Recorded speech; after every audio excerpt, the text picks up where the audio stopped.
உலகுக்கு காட்டியவள்.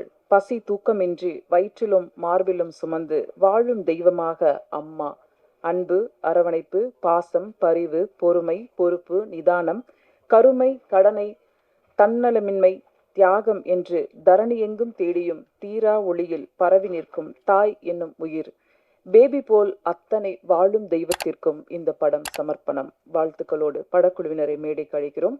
தயாரிப்பாளர் இயக்குனர் ப. ரஞ்சித் அவர்களை மேடைக்கு அழைக்கிறோம்.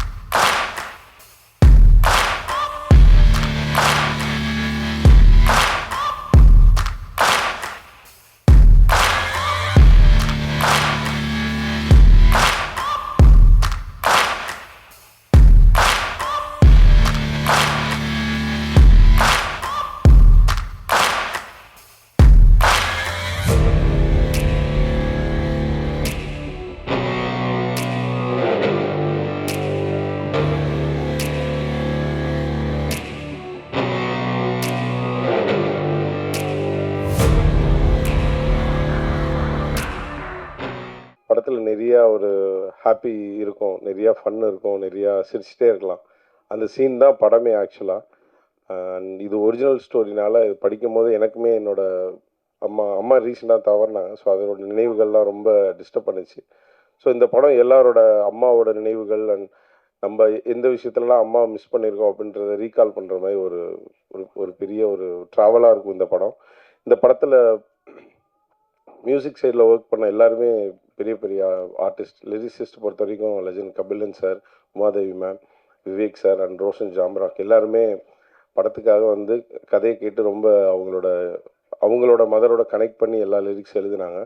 பாடின ஸ்வேதா மோகன் ma'am and Pradeep Kumar sir and எல்லாருமே லெஜண்ட் சித்ரா அம்மா, அவங்க எல்லாருமே அவங்களோட ஒரு பாட்டம் அடுத்து ரிலீஸ் ஆக போதா சர்ப்ரைஸாக ரிலீஸ் பண்ணுறாங்க. ஸோ அவங்க சைட்லேருந்தும் எங்களுக்காக என் டீமுக்காக ரொம்ப ஒர்க் பண்ணாங்க. ஸோ அவங்க எல்லாருக்கும் தேங்க்ஸ் சொல்லிக்கிறேன். அண்ட் ஆர்கெஸ்ட்ரல், இந்த படத்தோட பேக்ரவுண்ட் ஸ்கோர் பார்த்தீங்கன்னா ஃபுல்லாக ஒரு ஆர்கெஸ்ட்ரல் தீமாக தான் ரெக்கார்ட் பண்ணியிருக்கோம். மேசிடோனியான்ற ஒரு ஆர்கெஸ்ட்ரோட கொலாபரேட் பண்ணி அதுக்கு ப்ரொடக்ஷன் சைட்லேருந்தும் டைரக்டர் சைட்லேருந்தும் எல்லோரும் பெரிய சப்போர்ட் பண்ணாங்க. ஸோ இது ஒரு side music and background score side. இன்னும் அனதர் சைடு வந்து இந்த படம் கதை கேட்குறதுக்காக முதல்ல நான் ரஞ்சித் சார்ட்ட போய் ஆப்பர்ச்சுனிட்டி கேட்டேன். இந்த மாதிரி 2019 லேட்டில் போய் கேட்டேன். இந்த மாதிரி படம் எதுவுமே இல்லை, எனக்கு ஒரு வாய்ப்பு கொடுங்க அப்படின்னும் போது நான் ஒரு 2-3 டேரக்டர்ஸ் நம்பர் தரேன், நீ போய் அவங்கள கன்வின்ஸ் பண்ணு, அவங்க உன்னோட ஒர்க் பார்த்து ஒர்க் பண்ணால் தான் அது ரொம்ப ஹெல்த்தியாக இருக்கும் அப்படின்னு சொன்னார். நான் சுரேஷ் அண்ணா மாதிரி இன்னும் 2-3 டேரக்டர்ஸை போய் மீட் பண்ணேன். அண்ட் சுரேஷ் அண்ணா ஃபஸ்ட் டைமாக இந்த படத்துக்காக தான் நான் மீட் பண்ணுறேன். அதுக்கு முன்னாடி அவர் பேரை கேள்விப்பட்டதில்லை. அவர் இங்கே நீலமில் என்னென்ன படங்கள் ஒர்க் பண்ணாருன்னு எனக்கு தெரியாது. பட் என்னோட இன்வைட்டை ஏற்றுக்கிட்டு அவர் என் கூட ட்ராவல் பண்ணார். பிஃபோர் மூவி சைன் பண்ணுறதுக்கு முன்னாடி அவங்க ப்ரொடக்ஷன் சைட்லேருந்து சரி, இன்னொரு ப்ரொடக்ஷன் தான் ஃபஸ்ட்டு பண்ணாங்க. அவங்க சைட்லேருந்து பெரிய கம்போசர்ஸ்லாம் ஆஃபர் பண்ணாங்க. அந்த நம்பர்ஸ்லாம் அவர் வேண்டாம், நான் பிரிட்டோ கூட ட்ராவல் பண்ணுறேன் அப்படின்னு என்னை ரொம்ப பெருந்தன்மையாக ஏற்றுக்கிட்டாரு. நான் இந்த படம் சைன் பண்ணும் போது நான் ரொம்ப லைஃப்பில் அவ்வளோதான், இதுக்கப்புறமேட்டு படங்கள் வருமான்ற ஸ்டேஜில் இருக்கும் போது தான் இந்த நம்ம ஜேபேபி அம்மாவோட படம் சைன் பண்ணேன். கதை படிக்கும் போதே இது ரொம்ப ஒரு மியூசிக்கல் ஸ்டோரி, இதை ரொம்ப நல்லா ட்ரீட் பண்ணணும், என்ன ஆனாலும் சாக்ரிஃபைஸ் டைரக்டர் ஆனாலும் சரி, ப்ரொடக்ஷன் ஆனாலும் நம்ம அதை ஓகே பண்ணாமல் அதை வெளியில் ரிலீஸ் பண்ணக்கூடாதுன்னு ரொம்ப டிசிப்ளினாகவும் ரொம்ப சின்சியராகவும் இருந்திருக்கேன். ரஞ்சித் அண்ணாவை பற்றி நிறையா பேசணும். அண்ணன் வந்து இந்த படத்துக்கு வாய்ப்பு கொடுக்கும் போது எனக்கு ரொம்ப எமோஷ்னலான ஸ்டேஜ். அது நான் எப்படி சொல்கிறதுன்னு தெரியல. அந்த நான் பெரிய இயக்குநர்கள்ட்டெல்லாம் ஒர்க் பண்ணியிருக்கேன். பட் எனக்கு இந்த வாய்ப்பு கிடைக்கிறது வந்து ரொம்ப ரொம்ப ரொம்ப அரிதான ஒரு விஷயம். ஏன்னா இந்த மாதிரி ஒரு ஸ்கிரிப்டில் வந்து பெரிய பெரிய கம்போசர்ஸால் தான் ஹேண்டில் பண்ணுற மாதிரி ஒரு ரியலிஸ்டிக்கான ஸ்டோரி. ஸோ இதை நான் எடுக்கும்போது அவர் அதான் சொன்னார், இதில் உனக்கு நீ ட்ரூவாரு, டைரக்டருக்காகவோ எனக்காகவோ இல்லை மற்ற எந்த விஷயத்தையுமே பற்றி யோசிக்காதே, உங்கள் கரியரில் முக்கியமான படமாக இருக்கும், இது ரொம்ப டிசிப்ளினாக ஒர்க் பண்ண அப்படின்னாரு. ஸோ அதனால் ரஞ்சித் சாருக்கும் நீலம் ப்ரொடக்ஷனுக்கும் ரொம்ப பர்சனலாக தேங்க்ஸ் சொல்லிக்கிறேன். அண்ட் அண்ட் நான் என்னோட லைஃப்பில் நிறைய ஹீரோஸ் அண்ட் அம்மா எல்லாரையுமே பார்த்து வந்திருக்கேன். எனக்கு இந்த இந்த மொமெண்ட்டில் சரி, இந்த படம் பேச போகிற மொமெண்ட்லேயும் எனக்கு ரொம்ப நான் பெரிய தேங்க்ஃபுல்லாக இருக்க போகிற ஒரு பர்சன் வந்து சுரேஷ் அண்ணா. நான் மேடைக்காக சொல்லலை, நான் என்னை சுற்றி இருக்க ஃப்ரெண்ட்ஸுக்கு தெரியும் இந்த படம் நான் சைன் பண்ணும்போது எந்த எந்த ஒரு எமோஷனல் மொமெண்ட்டில் இருந்தேன் அப்படின்னு. ஸோ சுரேஷை நான் வந்து எல்லாருக்காகவும் விட்டு கொடுக்காம எனக்காக நின்னார். நான் என் மேலே வச்ச நம்பிக்கையை விட அவர் என் மேலே ரொம்ப நிறைய நம்பிக்கை வச்சார். நான் இந்த படம் இவ்வளோ நல்லா வந்திருக்குனாலே சுரேஷனோட பெரிய மனசு தான். அவர் கூட பழகுற எல்லா நண்பர்களுக்கும் தெரியும் அவர் எவ்வளோ ரொம்ப ஓப்பன் ஆட்டாக பழகுவார், எதையுமே மனசில் வச்சுக்க மாட்டார். எது பிடிக்கலனா கூட அவங்கள்ட்ட அதை காட்டிக்கவே மாட்டார். நான் அதை இந்த ஒரு 2-3 இயர்ஸில் ட்ராவல் பண்ணும்போது அதான் கற்றுக்கிட்டேன். நம்ம ஒருத்தவங்கள்ட்ட பிடிக்கலனா கூட அதை அவாய்ட் பண்ணிவிட்டு அவங்கள்ட்ட எவ்வளோ பாசிட்டிவான விஷயங்களை வந்து கற்றுக்க முடியும் அப்படின்றத அவர் எனக்கு ரொம்ப அழகாக இந்த படத்தில் சொல்லியிருக்காரு. இந்த படத்தில் ஒரு டைலாக் வரும், மனுஷங்க எவ்வளோ கெட்டது செய்கிறாங்களோ அதை விட நல்லது அதிகமாக செய்வாங்க, அதான் மனுஷங்க அப்படின்னு சொல்லியிருப்பாரு. ஸோ அது ரொம்ப ஒரிஜினல் தான். அதை சுரேஷன் மூலியமாக நான் தெரிஞ்சுக்கிட்டேன். அது வந்து ரொம்ப பெரிய நோட்டாக இருக்கும் இந்த படத்தில். அண்ட் படத்தில் எனக்காக நிறையா கொலாபரேட் பண்ணியிருக்காங்க நிறைய சிங்கர்ஸ். அண்ட் அரேஞ்ச் பண்ணது வந்து கார்த்திக் மாணிக்கவாசகன் ஒருத்தர் அரேஞ்ச் பண்ணியிருக்காரு. மியூசிக்கில் எனக்கு பெரிய சப்போர்ட்டாக இருந்த டெல்ஃபின் ஒரு மியூசிஷியன். ஸோ அவர் இன்றைக்கி வர முடியல. சிங்கர் ஆனி வந்திருக்காங்க, அவங்களுக்கு நான் பர்சனலாக தேங்க்ஸ் சொல்லிக்கிறேன். இன்றைக்கி அன்ஃபார்ச்சுனேட்டாக உமாதேவி மேமும் விவேக் சார் கபிலன் சார்லாம் கொஞ்சம் சிட்டிலே இல்லை. கபிலன் சார்ட்டையும் பேசினேன். விவேக் சார் மும்பையில் இருக்கார் ஒரு படத்தில். அண்ட் உமாதேவி மேம் அவங்களோட பர்சனல் ஒர்க்காக இங்கே சிட்டியில் இல்லை. ஸோ அதனால் அவங்க எல்லோரும் வர முடியல. ரொம்ப பர்சனல் நோட்டாக அனுப்பிச்சிருந்தாங்க. படம் எனக்கு ரொம்ப பிடிச்சிருக்கு. அண்ட் எல்லோரும் பார்த்த எல்லாருக்குமே ஒரு நல்ல ஒரு ஹெல்த்தியான வரவேற்பு இருக்குது. ஸோ நீங்கள் எல்லோரும் பார்த்துட்டு நல்லா எழுதுங்க. மேடைக்கு இருக்கிற எல்லாருக்கும் நான் ரொம்ப தேங்க்ஸ் சொல்லிக்கிறேன். அடுத்து நாம் பேச அழைக்கிறோம் பரியேறு பெருமாள், மண்டேலா, லால் சலாம் என்று கவனிக்கப்பட்ட படத்தின் கலை இயக்குனர். Kolkata court, police station, live locations என்று பெரும் மெனக்கடல் இந்த படத்தில். கலை இயக்குனர் திரு ராமு தங்கராஜ் அவர்களை பேச அழைக்கிறோம். தேங்க்யூ ரஞ்சித் அண்ணா. சுரேஷ் அண்ணா படம் சுரேஷ் அண்ணன் கேரக்டராக தான் நான் இதை பார்க்குறேன். சுரேஷ் அண்ணன் கூட காலாவில் ஒர்க் பண்ணிட்டேன். ஆனால் சுரேஷ் அண்ணன் கூட ஒர்க் பண்ண டேரக்டர் மாதிரி யார் கூடயும் இது வரைக்கும் ஒர்க் பண்ணல. அன்பு பழகிறது சந்தோஷமாக ஃபீல் பண்ண படம் மாதிரி ஒர்க் பண்ணல. இதை நான் ஒரு ஃபேமிலியாக ட்ராவல் பண்ண மாதிரி ஒர்க் பண்ணியிருக்கோம். அண்ணன் சொல்லுவார், ஃபஸ்ட்டு படத்துக்கு எனக்கு சொன்னது பரியேறும் பெருமாளில் லைவாக ஒர்க் பண்ணண்டா அப்படின்னு வந்து எனக்கு ஒரு சின்ன வார்த்தை சொல்லிட்டு வந்தார். அது ஒர்க் பண்ணிட்டோம். இந்த படம் வந்து என்ன பண்ணியிருக்கோன்றதே எதுவுமே தெரியாது, எல்லாமே லைவாக போயிட்டுருக்கோம். நல்லாயிருக்கும் பாருங்கள். இந்த படம் ஒர்க் பண்ணதுக்கப்புறம் நான் எங்கள் அம்மாவை பார்க்குறது நான் வேறு மாதிரி பார்த்துட்ருக்கேன். எல்லோரும் பார்க்கணும், எல்லோரும் அந்த அன்பை வந்து எல்லோரும் பகிர்ந்துங்க. அதுதான். தேங்க்யூண்ணா. தேங்க்யூ. அடுத்து நாம் பேச அழைக்கிறோம் ஜோக்கர், குக்கு என்று உணர்வுகள் பேசப்பட்ட படத்தின் எடிட்டர், இப்போது உறவுகள் பேசப்பட்ட ஜே பேபி படத்தின் எடிட்டர் சண்முகம் வேலுசாமி. இயக்குனர் வெங்கட் பிரபு அவர்களை மேடைக்கு அழைக்கிறோம். பாரம், குட் நைட் என்று கவனிக்கப்பட்ட கதைகளில் இவரின் நேர்த்தியான ஒளிப்பதிவு, கொல்கத்தாவின் காண கிடைக்காத காட்சி பதிவுகளை கண்ணுக்கு விருந்தாக்கிய ஜே பேபி படத்தின் ஒளிப்பதிவாளர் ஜெயந்தன் சேது மாதவன் அவர்களை இப்போது பேச அழைக்கிறோம். இந்த படம் எனக்கு சான்ஸ் கொடுத்த அவங்க producer Ranjith sir and director Suresh sir ரொம்ப தேங்க்யூ வெரி மச். அண்ட் எனக்கு லைக் நீலம் ப்ரொடக்ஷன்ஸில் தான் ஃபஸ்ட் படம் பண்ணுறேன். எனக்கு ஸோ அதுமாரி ரொம்ப பெருமையாக இருக்குது.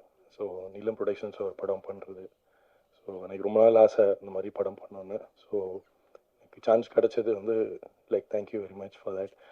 அண்ட் இந்த படம் ஷூட்டிங் வந்து லைக் கொஞ்சம் ஒரு அட்வென்ச்சர் மாதிரி தான் எங்களுக்கு. ஸோ ரொம்ப ரொம்ப ஒரு சேலஞ்சிங் சிச்சுவேஷன், லைக் கொஞ்சம் ஒரு கஷ்டமான லொக்கேஷன்ஸ்லாம் ஷூட் பண்ணியிருக்கோம். ஸோ அதுக்கு வந்து லைக் எங்கள் director Suresh sir, then actors and assistants like எல்லாருமே ரொம்ப பேஷனேட்டாக ஒர்க் பண்ணியிருக்கோம். ஸோ அது ரொம்ப ஒரு லைக் சம்டைம்ஸ் எங்களுக்கு வந்து லைக் சிச்சுவேஷன்ஸ் லைக் ரொம்ப எதிர்பார்க்காத சிச்சுவேஷன்ஸும் நிறையா வந்தது. பட் ஸ்டில் ரொம்ப சின்சியராக ரொம்ப பேஷனேட்டாக எல்லோரும் ஒர்க் பண்ணோம், இன்க்ளூடிங் ப்ரொடக்ஷன். ஸோ அது நீங்கள் லைக் படம் பார்த்தாலே தெரியும், லைக் சம்டைம்ஸ் அதில் லொக்கேஷன்ஸ்லாம் வந்து எப்படி ஷூட் பண்ணோன்னே தெரியல, லைக் எப்படி ஷூட் பண்ண போகிறோம் அந்த மாதிரியே தெரியல. பட் ஸ்டில் கொஞ்சம் ஒரு பிளைண்டாக ஒரு தைரியமாக போய் ஷூட் பண்ணோம் அந்த மாதிரி சில லொக்கேஷன்ஸ்லாம். ஸோ நீங்கள் படம் பார்த்தாலே தெரியும். ஸோ டைரக்டர் சுரேஷ் வந்து பயங்கர ஒரு வெரி பேஷனேட், லைக் சினிமா வந்து ரொம்ப பேஷனேட்டாக பார்க்குறவர், ரொம்ப ரசித்து பார்க்குறவங்க. ஸோ அவங்க சாரோட லைக் மேக்கிங்லேயும் அதே மாதிரி அந்த ஒரு பேஷன் இருக்கும். ஸோ அது எங்களுக்கு வந்து அவ்வளோ ஒரு லைக் ரொம்ப எக்ஸ்ட்ராவாக நம்மளே நிறைய எஃபர்ட் போட்டு பண்ணணும்னு எல்லோரும் ரொம்ப ஆட்டோமேட்டிக்காக ரொம்ப இன்ட்ரெஸ்ட் வந்துடும் அது. ஸோ ரொம்ப என்ஜாய் பண்ணி பண்ணோம். ஸோ படம் ரிலீஸ் ஆகுது, கண்டிப்பாக தியேட்டரில் பாருங்கள். ஷுவர். தேங்க்யூ. யதார்த்தமான உடைகளை படத்துக்கு அமைத்து கொடுத்த காஸ்டியூம் டிசைனர் ஏகாம்பரம் அவர்களை பேச அழைக்கிறோம். இந்த படம் பார்த்தீங்கன்னா வந்து எல்லாருக்குமே அம்மானா ரொம்ப பிடிக்கும். இந்த அம்மாவை பற்றி தான் இந்த படம் ஃபுல்லாகவே இருக்கும். ஸோ நம்ம லைஃப்பில் நம்ம அம்மாவை கடந்து வந்திருப்போம். ஒவ்வொரு நிமிஷம் பார்த்தீங்கன்னா அதில் ஒவ்வொரு சென்ஸ் ஆஃப் வியூவும் பார்த்தீங்கன்னா நம்ம அம்மா கிட்ட இழந்த விஷயங்கள் எல்லாமே வந்து நம்ம சென்னையில் இங்கே ஒர்க் பண்ணுறோம். இந்த படம் பார்த்த பிறகு தான் வந்து எனக்கு கூட பார்த்தீங்கன்னா நிறைய என் அம்மாவுக்கு நான் நிறைய பாசத்தை மிஸ் பண்ணுறேன், அவங்களோட விஷயங்கள் நிறையா மிஸ் பண்ண எல்லாருக்குமே அந்த ஃபீல் கண்டிப்பாக இந்த படம் நிவர்த்தி பண்ண நான் நினைக்கிறேன். ஸோ இந்த படம் எனக்கு சான்ஸ் கொடுத்த டைரக்டர் சுரேஷ் மாரி சாருக்கு ரொம்ப நன்றி. நீலம் ப்ரொடக்ஷன் ரஞ்சித் சாருக்கு ரொம்ப நன்றி. படத்தில் ஒர்க் பண்ண டெக்னீஷியன்ஸ் எல்லாமே ரொம்ப நல்லா பண்ணியிருக்காங்க, செம்ம கோஆப்ரேட் பண்ணியிருக்காங்க. ஸோ எல்லாருக்குமே ரொம்ப நன்றி. ஸோ உங்களுக்கும் படம் ரொம்ப ரொம்ப பிடிக்கும். ஸோ எல்லாரும் தியேட்டர் வந்து பாருங்கள். Thank you very much. அடுத்து பேச அழைக்கிறோம். அசுரன் படம் மூலம் அறிமுகமானவர். பேபி படம் இவரை பேச வைக்கும். இஸ்ரத் அவர்களை சில வார்த்தைகள் பேச அழைக்கிறோம். இஸ்ரத் பானு. இந்த படம் வந்து எனக்கு ரொம்ப ஸ்பெஷல், ரொம்ப எமோஷ்னலாக கனெக்ட் ஆன ஒரு படம். And I want to thank my producer Pa Ranjith sir and Suresh மாரி சார். அவரை பற்றி நிறைய சொல்லிகிட்டே போகலாம், அதுக்கு டைம் பத்தாதுன்னு நினைக்கிறேன். அந்த அளவுக்கு ஒரு நல்ல உள்ளம் படைத்த ஒருத்தர் அவர். And I want to thank my co artist, assistant director team and my all team. Thank you so much. And இந்த படம் வந்து எனக்கு ரொம்ப இம்பார்ட்டண்டான ஒரு படம். லாக்டவுன் டைமில் இந்த போஸ்டர்ஸ்லாம் பார்த்து அதில் அந்த மெயிலில் ஃபோட்டோஸ் அனுப்பி அப்படி தான் இந்த படத்துக்கு நான் செலக்ட் ஆனேன். ஸோ ஆடிஷன்ஸ் நிறைய பேர் பண்ணாங்க. அதில் வந்து நான் ஒரு 3-4 வாட்டி வந்து இந்த ஆஃபீஸ் ஏறி இருக்கேன். பட் வந்து அவங்களுக்கு சார் வந்து என்னோடய பர்ஃபார்மன்ஸ் பிடிச்சிருக்கு, பட் வந்து கொஞ்சம் யோசிக்கணும் அப்படின்ற மாதிரி சொல்லிட்டு இருந்தாங்க. நான் ஆனால் என்னோடய கான்ஃபிடென்ட்டை விடவே இல்லை. கண்டிப்பாக நான் இந்த படம் பண்ணுவேன் அப்படின்னு நம்பினேன். அதுக்கு வந்து எனக்கு ரொம்ப சப்போர்ட் பண்ணது வந்து என்னோடய assistant directors team and director எல்லாருமே ரொம்ப சப்போர்ட் பண்ணாங்க. ஃபைனலாக இந்த படம் ஸ்டார்ட் ஆகிறதுக்கு 1 வீக் பிஃபோர் வந்து லுக் டெஸ்ட் பண்ணும்போது தான் நீ செலக்ட் ஆகிட்ட அப்படின்னு சொல்லும்போது சார்கிட்ட போய் எனக்கு தேங்க் பண்ணுறது கூட வேர்ட் வரல. அழுதுகிட்டே தான் நின்றுட்டு இருந்தேன் கிட்டத்தட்ட ஒரு 15 மினிட்ஸ். ஸோ அந்தளவுக்கு வந்து எனக்கு பர்சனலாக ரொம்ப ஒரு கனெக்டான ஒரு படம். அண்ட் அங்கே ஒர்க் பண்ணும்போது ரொம்ப ஃபேமிலியாக தான் ஒர்க் பண்ணுமே தவிர ஒரு படம் ஒர்க் பண்ணுற ஃபீல் யாருக்குமே இல்லை. So thank you so much. நீங்கள் எல்லோரும் கண்டிப்பாக போயிட்டு தேட்டரில் பாருங்கள். And March 8 release. Don't miss it. Thank you so much. அடுத்ததாக படத்தில் முக்கிய கதாபாத்திரத்தில் நடித்த சபிதா ராய் அவர்களை பேச அழைக்கிறோம். ஃபர்ஸ்ட் ஆஃப் ஆல் இந்த மேடையில் எனக்கு வாய்ப்பு கிடைத்து நான் நடித்து இந்த மேடையில் நிற்கிறதுக்கு காரணமான 3 பேருக்கு ஃபர்ஸ்ட் ஆஃப் ஆல் ரொம்ப நன்றி சொல்ல கடமைப்பட்டிருக்கேன். ஃபர்ஸ்ட் ரஞ்சித் அவர்கள் நன்றி சார். 2வது அதியன் சார் நன்றி. 3வது தினகரன் சார். இவங்க 3 பேர் இல்லைன்னா இந்த படத்தில் நான் இல்லை. ஸோ அதுக்கு ரொம்ப ரொம்ப ரொம்ப நன்றி. ஓகே, எல்லாரும் எல்லா விஷயமும் பேசிட்டு இருக்காங்க. மெயினாக ஒரு விஷயத்தை பற்றி பேசணும்னு நான் நினைக்கிறேன். அதிகமாக டைம் எடுத்துக்க விரும்பலை. நீலம் பற்றி பேசி ஆகணும். நீலம் பொறுத்த வரைக்கும் பார்த்தீங்கன்னா ரொம்ப பெருமையாக ரொம்ப மனமகிழ்ச்சியாக தலை நிமிர்த்து சொல்ல வேண்டிய ஒரு விஷயம் என்னன்னு பார்த்தீங்கன்னா, மற்ற ப்ரொடக்ஷன்ஸ் பற்றி நம்ம பேசணுன்றதெல்லாம் இல்லை. பொதுவாக ஏன்னா எல்லா ப்ரொடக்ஷன்லையும் நாங்களும் நடிக்கிறோம். நீலம் பொறுத்த வரைக்கும் பார்த்தீங்கன்னா பெண் கதாபாத்திர நடிகைகள், ஹீரோயின்ஸ், ஓவர் நிறம் பார்க்கப்படாது, அதான் கலர் பார்க்கப்படாது, அவங்க எப்படி பர்சனாலிட்டி இருக்காங்கன்னு பார்க்கப்படாது. அவங்க பார்க்குற ஒரே விஷயம் 2 விஷயம், திறமை மற்றும் உழைப்பு. இது 2யும் பார்த்து தான் இந்த நீலம்ல நடிக்கிற நடிகைகள் எல்லாருமே நான் வந்து பார்த்துட்ருக்கேன். இது வரைக்கும் நீலம் ப்ரொடக்ஷனில் நடித்த எல்லா நடிகைகளும் அவங்க அப்படி தான் வந்து செலக்ட் பண்ணிட்டு இருக்காங்க. நான் அப்படி தான் பார்த்துட்டு இருக்கேன். ஸோ அதுக்கு ரொம்ப பெரிய நன்றி நீலம் ப்ரொடக்ஷனுக்கு. முக்கியமான ஒரு நபர் சுரேஷ் மாரி சார். அவருடைய பொறுமை வந்து இந்த இடத்துல கண்டிப்பாக பேசப்பட்டே ஆகணும். இப்படி ஒரு பொறுமையான மனுஷனை லைஃப்பில் வந்து சினிமா துறையில பார்க்கறது ரொம்ப ரொம்ப ரொம்ப பெருமையான ஒரு விஷயம். ஏன்னு கேட்டிங்கன்னா, ஸ்பாட்ல வந்து அவ்வளவு பொறுமையா ஒரு தப்பே பண்ணாலுமே அந்த விஷயங்கள வந்து பொறுமையா தான் அவரு சொல்லுவாரே தவிர, ரொம்ப ஹார்ஷா பேசுறது, ஒருத்தவங்கள டக்குன்னு காயப்படுத்தி பேச தெரியாத ஒரு மனிதர். சார் உங்களோட வெயிட்டிங் பீரியட் வந்து ரொம்ப ரொம்ப ரொம்ப பெருசு சார். பொற்காலமான வெயிட்டிங் பீரியட். கண்டிப்பா ஜே பேபி உங்களுக்கு தமிழ் சினிமால ஒரு முக்கியமான இயக்குனர்ன்ற ஒரு இடத்த பெற்றுக் கொடுக்கும்.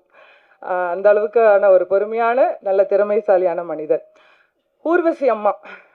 தமிழ் சினிமால நான் வந்து பார்க்குற 3 வியந்து பார்க்குற நடிகைகள் சாவித்ரி அம்மா, மனோரமா ஆச்சி, ஊர்வசி அம்மா. இவங்க 3 பேரும் தான் என்னுடைய பிக்கெஸ்ட் இன்ஸ்பிரேஷன். ஸோ இன்னைக்கு வந்து விஜயகாந்த் சார் இறந்ததுக்கு அப்புறம் அவருக்கு பத்மபூஷன் விருது, அந்த விருது, இந்த விருதுன்னு கொடுக்குறாங்க. தயவு செய்து இந்த மாதிரி ஒரு அற்புதமான கலைஞர்களாம் வாழும் போதே அவார்டுகளா அள்ளி குவிங்க அவங்களுக்கெல்லாம். அப்படிப்பட்ட ஒரு யதார்த்தமான நடிகை. எப்படின்னு நான் சொல்றேன்னு கேளுங்க. கிளைமேக்ஸ்ல வந்து ஒரு சீன் நாங்க நடிச்சிட்டு இருக்கோம். ப்ரீ கிளைமேக்ஸ் மாதிரி ஒரு சீனு. அது எல்லாருக்குமே தெரியும், இங்க இருந்த எல்லாருக்குமே தெரியும். அழுகணும். அந்த சீனுக்கு வந்து அம்மா வந்து அழுகணும் பயங்கரமா. பேசிக்கிட்டே இருக்காங்க ஆனா அழுதுறாங்க வித்தவுட் கிளிசரின். ஸோ இந்த மாதிரி ஒரு மிகச்சிறந்த நடிகைலாம் நீங்க அது வந்து ஒரு தடவை 2 தடவை கிடையாது, எவ்வளோ தடவை அவங்க அந்த ரீடேக் போனாலும் அவ்வளவும் அழுதாங்க. ஸோ ரொம்ப ரொம்ப ரொம்ப மகிழ்ச்சிமா அவங்க கூட இந்த படத்துல நடிச்சதுல. மற்றபடி கூட நடிச்ச தினேஷ் சார் ஆகட்டும், மாறன் சார், எங்களோட கேமராமேன் டீம், அப்புறமேட்டு காஸ்டியூம், எடிட்டர் டீம்ஸ், அப்புறம் எங்களோட ADs, have to thank Dinakaran sir, அப்புறம் Senthil sir, Jessie, Michael sir, Ravi sir, எல்லாருக்குமே ரொம்ப பெரிய நன்றி. ரொம்ப ரொம்ப ரொம்ப மகிழ்ச்சி இந்த மேடையில சந்திக்கிறதுக்கு உங்க எல்லாரையுமே. லாஸ்டா ஒரே ஒரு விஷயம் சொல்லிட்டு போகணும்னு நினைக்கிறேன். Manjummel, okay sir.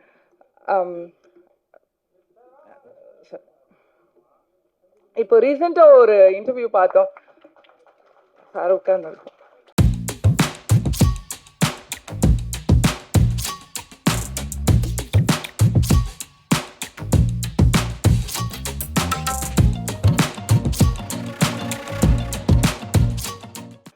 லாஸ்டா ஒரே ஒரு விஷயத்த மட்டும் சொல்லிட்டு போன நினைக்கிறேன், டைம் எடுத்துக்க விரும்பல. மஞ்சுமல் பாய்ஸ்ல நடிச்ச விஜய் முத்து அப்படின்ற ஒரு நடிகருடைய இன்டர்வியூ இப்போ பார்த்தோம். ரொம்ப வந்து நாங்கெல்லாம் நடிக்கிறோம் ஆனா எங்களுக்கு நான் நடிச்ச படத்துக்கு டிக்கெட் எடுக்கிறக்கே எங்களுக்கு காசு இல்லை அப்படின்னு சொல்லிட்டு, அதுதாங்க நிதர்சனமான உண்மை. இன்னைக்கு வந்து நிறைய பேர் வந்து யூடியூபர்ஸ், இன்ஃப்ளூயன்சர்ஸ்ன்னு சொல்லி நிறைய பேருக்கு வந்து வாய்ப்புகள் கொடுக்குறீங்களா, அதுல தவறுன்னு சொல்லிக்கிறதுக்கான விஷயம் இல்லை, திறமை இருக்குன்ற அடிப்படையில் தான் கொடுக்குறீங்க. பட் சினிமா சினிமா சினிமா இதை மட்டுமே நம்பி இருக்க எங்க எல்லாரையுமே கூட கொஞ்சம் கொஞ்சம் பாருங்க. நன்றி, வணக்கம், தேங்க்யூ ஸோ மச். அடுத்து படத்தின் முக்கிய கதாபாத்திரத்தில் நடித்த மெலடி டார்கஸ் அவர்களை பேச அழைக்கிறோம். எல்லா மனிதர்களையும் சேர்த்து ரொம்ப அழகான உறவுகளை இன்னைய வரைக்கும் நாங்கள் எல்லாருமே டச்சில் இருக்கோம், இன்னைய வரைக்கும் எல்லாருமே பேசிகிட்டு இருக்கோம். ரொம்ப அழகான ஒரு உறவை வந்து கொடுத்த ஒரு ப்ராஜெக்ட் இது. தேங்க்யூ சுரேஷ் அண்ணா, என்னை நம்பினதுக்கு, என்னை அரவணைச்சதுக்கு, உங்களுடைய இந்த ப்ராஜெக்டில் எனக்கு ஆப்பர்ச்சுனிட்டி கொடுத்ததுக்கு மிகப்பெரிய நன்றி. நீங்கள் மனிதர்களை பார்க்குற விதம், நீங்கள் அவங்கள ட்ரீட் பண்ணுற விதம், இந்த படத்தில் இந்த கதை பேசுனதுலேருந்து நான் நிறைய விஷயம் கற்றுக்கிட்டேன். அது எனக்குள்ள சில மாற்றங்களையும் கொண்டு வந்திருக்கு. அதுக்காக ரொம்ப நன்றி.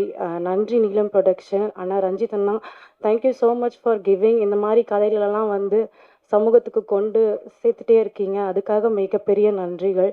இதில் நிறைய உழைப்பு இருக்குது, நிறைய பேர் பயங்கரமாக உழைச்சிருக்கோம். ஒரு மிகப்பெரிய தேடுதல் இருக்குது, மிகப்பெரிய காத்திருப்பு இருக்குது. நம்ம ரொம்ப வேகமாக கடந்து போயிட்டுருக்கோன்னு நினைக்கிறேன். உறவுகள் எல்லாம் வந்து உட்காந்து பேசி அவங்க சொல்கிறத கேட்குறதுக்கோ காலங்களில் தாண்டி ஓடிட்டே இருக்கோன்னு நினைக்கிறேன். அந்த உறவுகள் எவ்வளோ ரொம்ப முக்கியமானது அப்படின்றத பேசுகிற ஒரு நல்ல படம் இது. ப்ளீஸ் போய் படம் பாருங்கள் தியேட்டரில். கண்டிப்பாக இந்த படம் உங்ககிட்ட பேசும், என்கிட்ட பேசிச்சு, எங்கள் எல்லார்கிட்டையுமே பேசிச்சு. வாய்ப்புக்கு நன்றி, தேங்க்யூ. பேபி இந்த படம் ஒரு உண்மை சம்பவத்தை அடிப்படையில் கொண்டு எடுக்கப்பட்டது. இந்த படத்தில் உண்மை சம்பவத்தில் இருந்த இந்த படத்தில் நடித்த திரு மூர்த்தி அவர்களை பேச அழைக்கிறோம். என் பேர் ஜெயமூர்த்தி. நீலம் ப்ரொடக்ஷனோட ரஞ்சித் சார் கூட வணக்கம். மிஸ்டர் பெரிய ஜே பேபியோட டைரக்டர் நம்ம சுரேஷ் மாரி சாருக்கு வணக்கம். நெக்ஸ்ட் அம்மா ஜே பேபிக்கு வணக்கம். சார் தினேஷ் சாருக்கு வணக்கம், மாறன் சாருக்கு வணக்கம், மற்றும் இங்கே இருக்கிற எல்லாருக்குமே ரொம்ப ரொம்ப வணக்கம். எனக்கு இந்த சான்ஸ் கொடுத்ததுக்கு பேசுறதுக்கு கொடுத்ததுக்கு வந்துட்டு ரொம்ப வணக்கம். நான் சர்வீஸ் பண்ணிருக்கேன்னா இப்பயும் சர்வீஸ் பண்ணுவேன். பட் இந்த சான்ஸ் வந்து சார் சுரேஷ் சார் வந்துட்டு பண்ணுவீங்களான்னு கேட்டார். சரிங்க சார் பண்ணுறேன் அப்படின்னா. ரொம்ப கஷ்டம். சினி ஃபீல்டு எனக்கு தெரியாது, என்னன்னே தெரியாது. பண்ண வச்சது வந்துட்டு அவர் தான். ரொம்ப ரொம்ப படம். இந்த படத்தை நீங்கள் வந்துட்டு போயிட்டு தேட்டரில் வந்து பார்க்கணும். நான்லாம் அம்மா வந்து பார்க்கவே இல்லை. இதை பார்த்ததுக்கப்புறம் வந்துட்டு அழுவீங்களா, அழுது காட்டுங்கன்னு சொன்னார். அவர் ஸ்கிரிப்டை படிக்க வச்சுட்டு, சார் நான்லாம் அப்பா இறங்கும் போதே நான் அழுவல, லாஸ்ட் டைம் தான் வந்து எமோஷன் ஆச்சு, பார்க்கலாம் சார் அழுவலான்ட்டு. ஏன்னா என் சர்வீஸ் அந்த மாதிரி. அதுக்கப்புறம் வந்துட்டு சார் இந்தியன் ஆர்மியில் இருக்கேன்.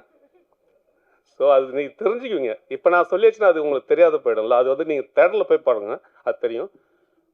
பட்டு இந்த படத்தை நீங்கள் வந்து பார்த்தா தான் தெரியும் அம்மாவோட பாசம் என்னன்னு சொல்லிட்டு. நீங்கள் கண்டிப்பாக இந்த தமிழ்நாடுக்கு நான் வந்துட்டு 5 வருஷம் 3 வருஷத்துக்கு அப்புறம் தான் எப்பயுமே வருவேன். இந்த படத்தை வந்து ஸ்டார்ட் பண்ணதுலேருந்து வந்துட்டு வருஷத்துக்கு 2 தடவையாவது வந்துடுறேன். அது வந்து ஆர்ட் டைரக்டர் நம்ம ராமு சார் சொன்னார், இந்த படம் நீங்கள் பண்ணிட்டீங்களே பாருங்கள், இதுக்கப்புறம் தமிழ்நாடு கண்டிப்பாக வந்து இருப்பீங்கன்னு. அது நிஜமாயிடுச்சு.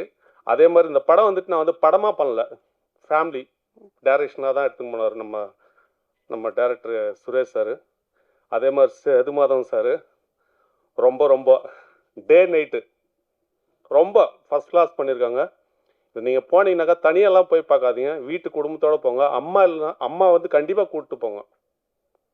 ஏன்னா இதை பார்த்தீங்கன்னா தான் தெரியும் உங்களுக்கு லைஃப் என்னன்னு சொல்லிட்டு. ஏன்னா நான் நிறைய லைஃப் பார்த்துருக்கேன், நிறைய ஆக்ஷன், நிறைய ஒர்க்லாம் பண்ணியிருக்கேன் ஆர்மியில். பட் லைவாக என்ன, ஒரு ஃபேமிலினா என்ன, எப்படி இருக்கணும், அது எனக்கு தெரியாது. ஏன்னா படிச்சுட்டு இருக்கும்போதே நான் ஆர்மி போயிட்டோம். அதுக்கப்புறம் தான் இப்போ தான் தெரியுது இப்படி ஒரு லைஃப் இருக்குதுன்னு சொல்லிட்டு. அதை நீங்கள் போயிட்டு தேட்டரில் வந்துட்டு உட்காந்து 2.5 மணி நேரம் பார்த்தீங்கன்னாக்க தெரியும் எப்படி இருக்குன்னு சொல்லிட்டு. இதில் அந்த அம்மா ஊர்வசி அம்மா வந்துட்டு அந்த மாதிரி பண்ணியிருக்காங்க. மாறன் சார், நீங்கள் பார்த்தா அந்த மாறன் சார் கிடையாது இந்த படத்தில். நல்லா ஃபஸ்ட் கிளாஸாக இருக்கும். அதே மாதிரி தினேஷ் சார் ரொம்ப ஹெல்ப் பண்ணார் எனக்கு. இப்படி தான் இருக்கணும், இப்படி பண்ணுங்களா அப்படின்னுவார். நாங்கள்லாம் உட்காந்து சாப்பிடும்போது தான் தெரியும் படம் இப்படிலாம் இருக்கும், நடிப்பாங்க அப்படின்னு சொல்லிட்டு. ஆனால் இது நடிக்கலை, இந்த படத்தில் வந்து நடிக்கவே இல்லை யாருமே. ரியலாக என்ன லைஃபு அதை நீங்கள் பாருங்கள், உங்கள் லைஃப் அப்போ தான் சேஞ்ச் ஆகும். தேங்க்யூ, வணக்கம். பேசுறதுக்கு நன்றி சார். அடுத்து நாம் பேச அழைக்கிறோம் ப்ளூ ஸ்டார் தங்கலான் என்று தனியே தெரியும் தமிழ் வசனங்கள் தமிழ் பிரபா அவர்களை சில வார்த்தைகள் வாழ்த்து பேச அழைக்கிறோம். ரொம்ப நெகிழ்வாக இருக்குது. நான் ஒவ்வொரு மேடைகளையும் இதை சொல்கிறது வந்து, இப்போ சுரேஷ் அண்ணனா என்னோட அண்ணனாக தான் பார்க்குறேன். ஸோ ஒரு அண்ணனுடைய படத்துக்கு வந்து நிற்கிற மாதிரி தான் இந்த மேடையில் நிற்கிறேன். இன்னும் ரொம்ப எனக்கு யோசித்து பார்க்கும்போது ஒரு விஷயம் சொல்லும் போது, ஊர்வசியை போன்று ஒரு ஆகச்சிறந்த திரையாளுமைகளோடு இந்த மேடையை பகிர்ந்துக்கல ரொம்ப எனக்கு சந்தோஷமாக இருக்குது ஆக்சுவலாக.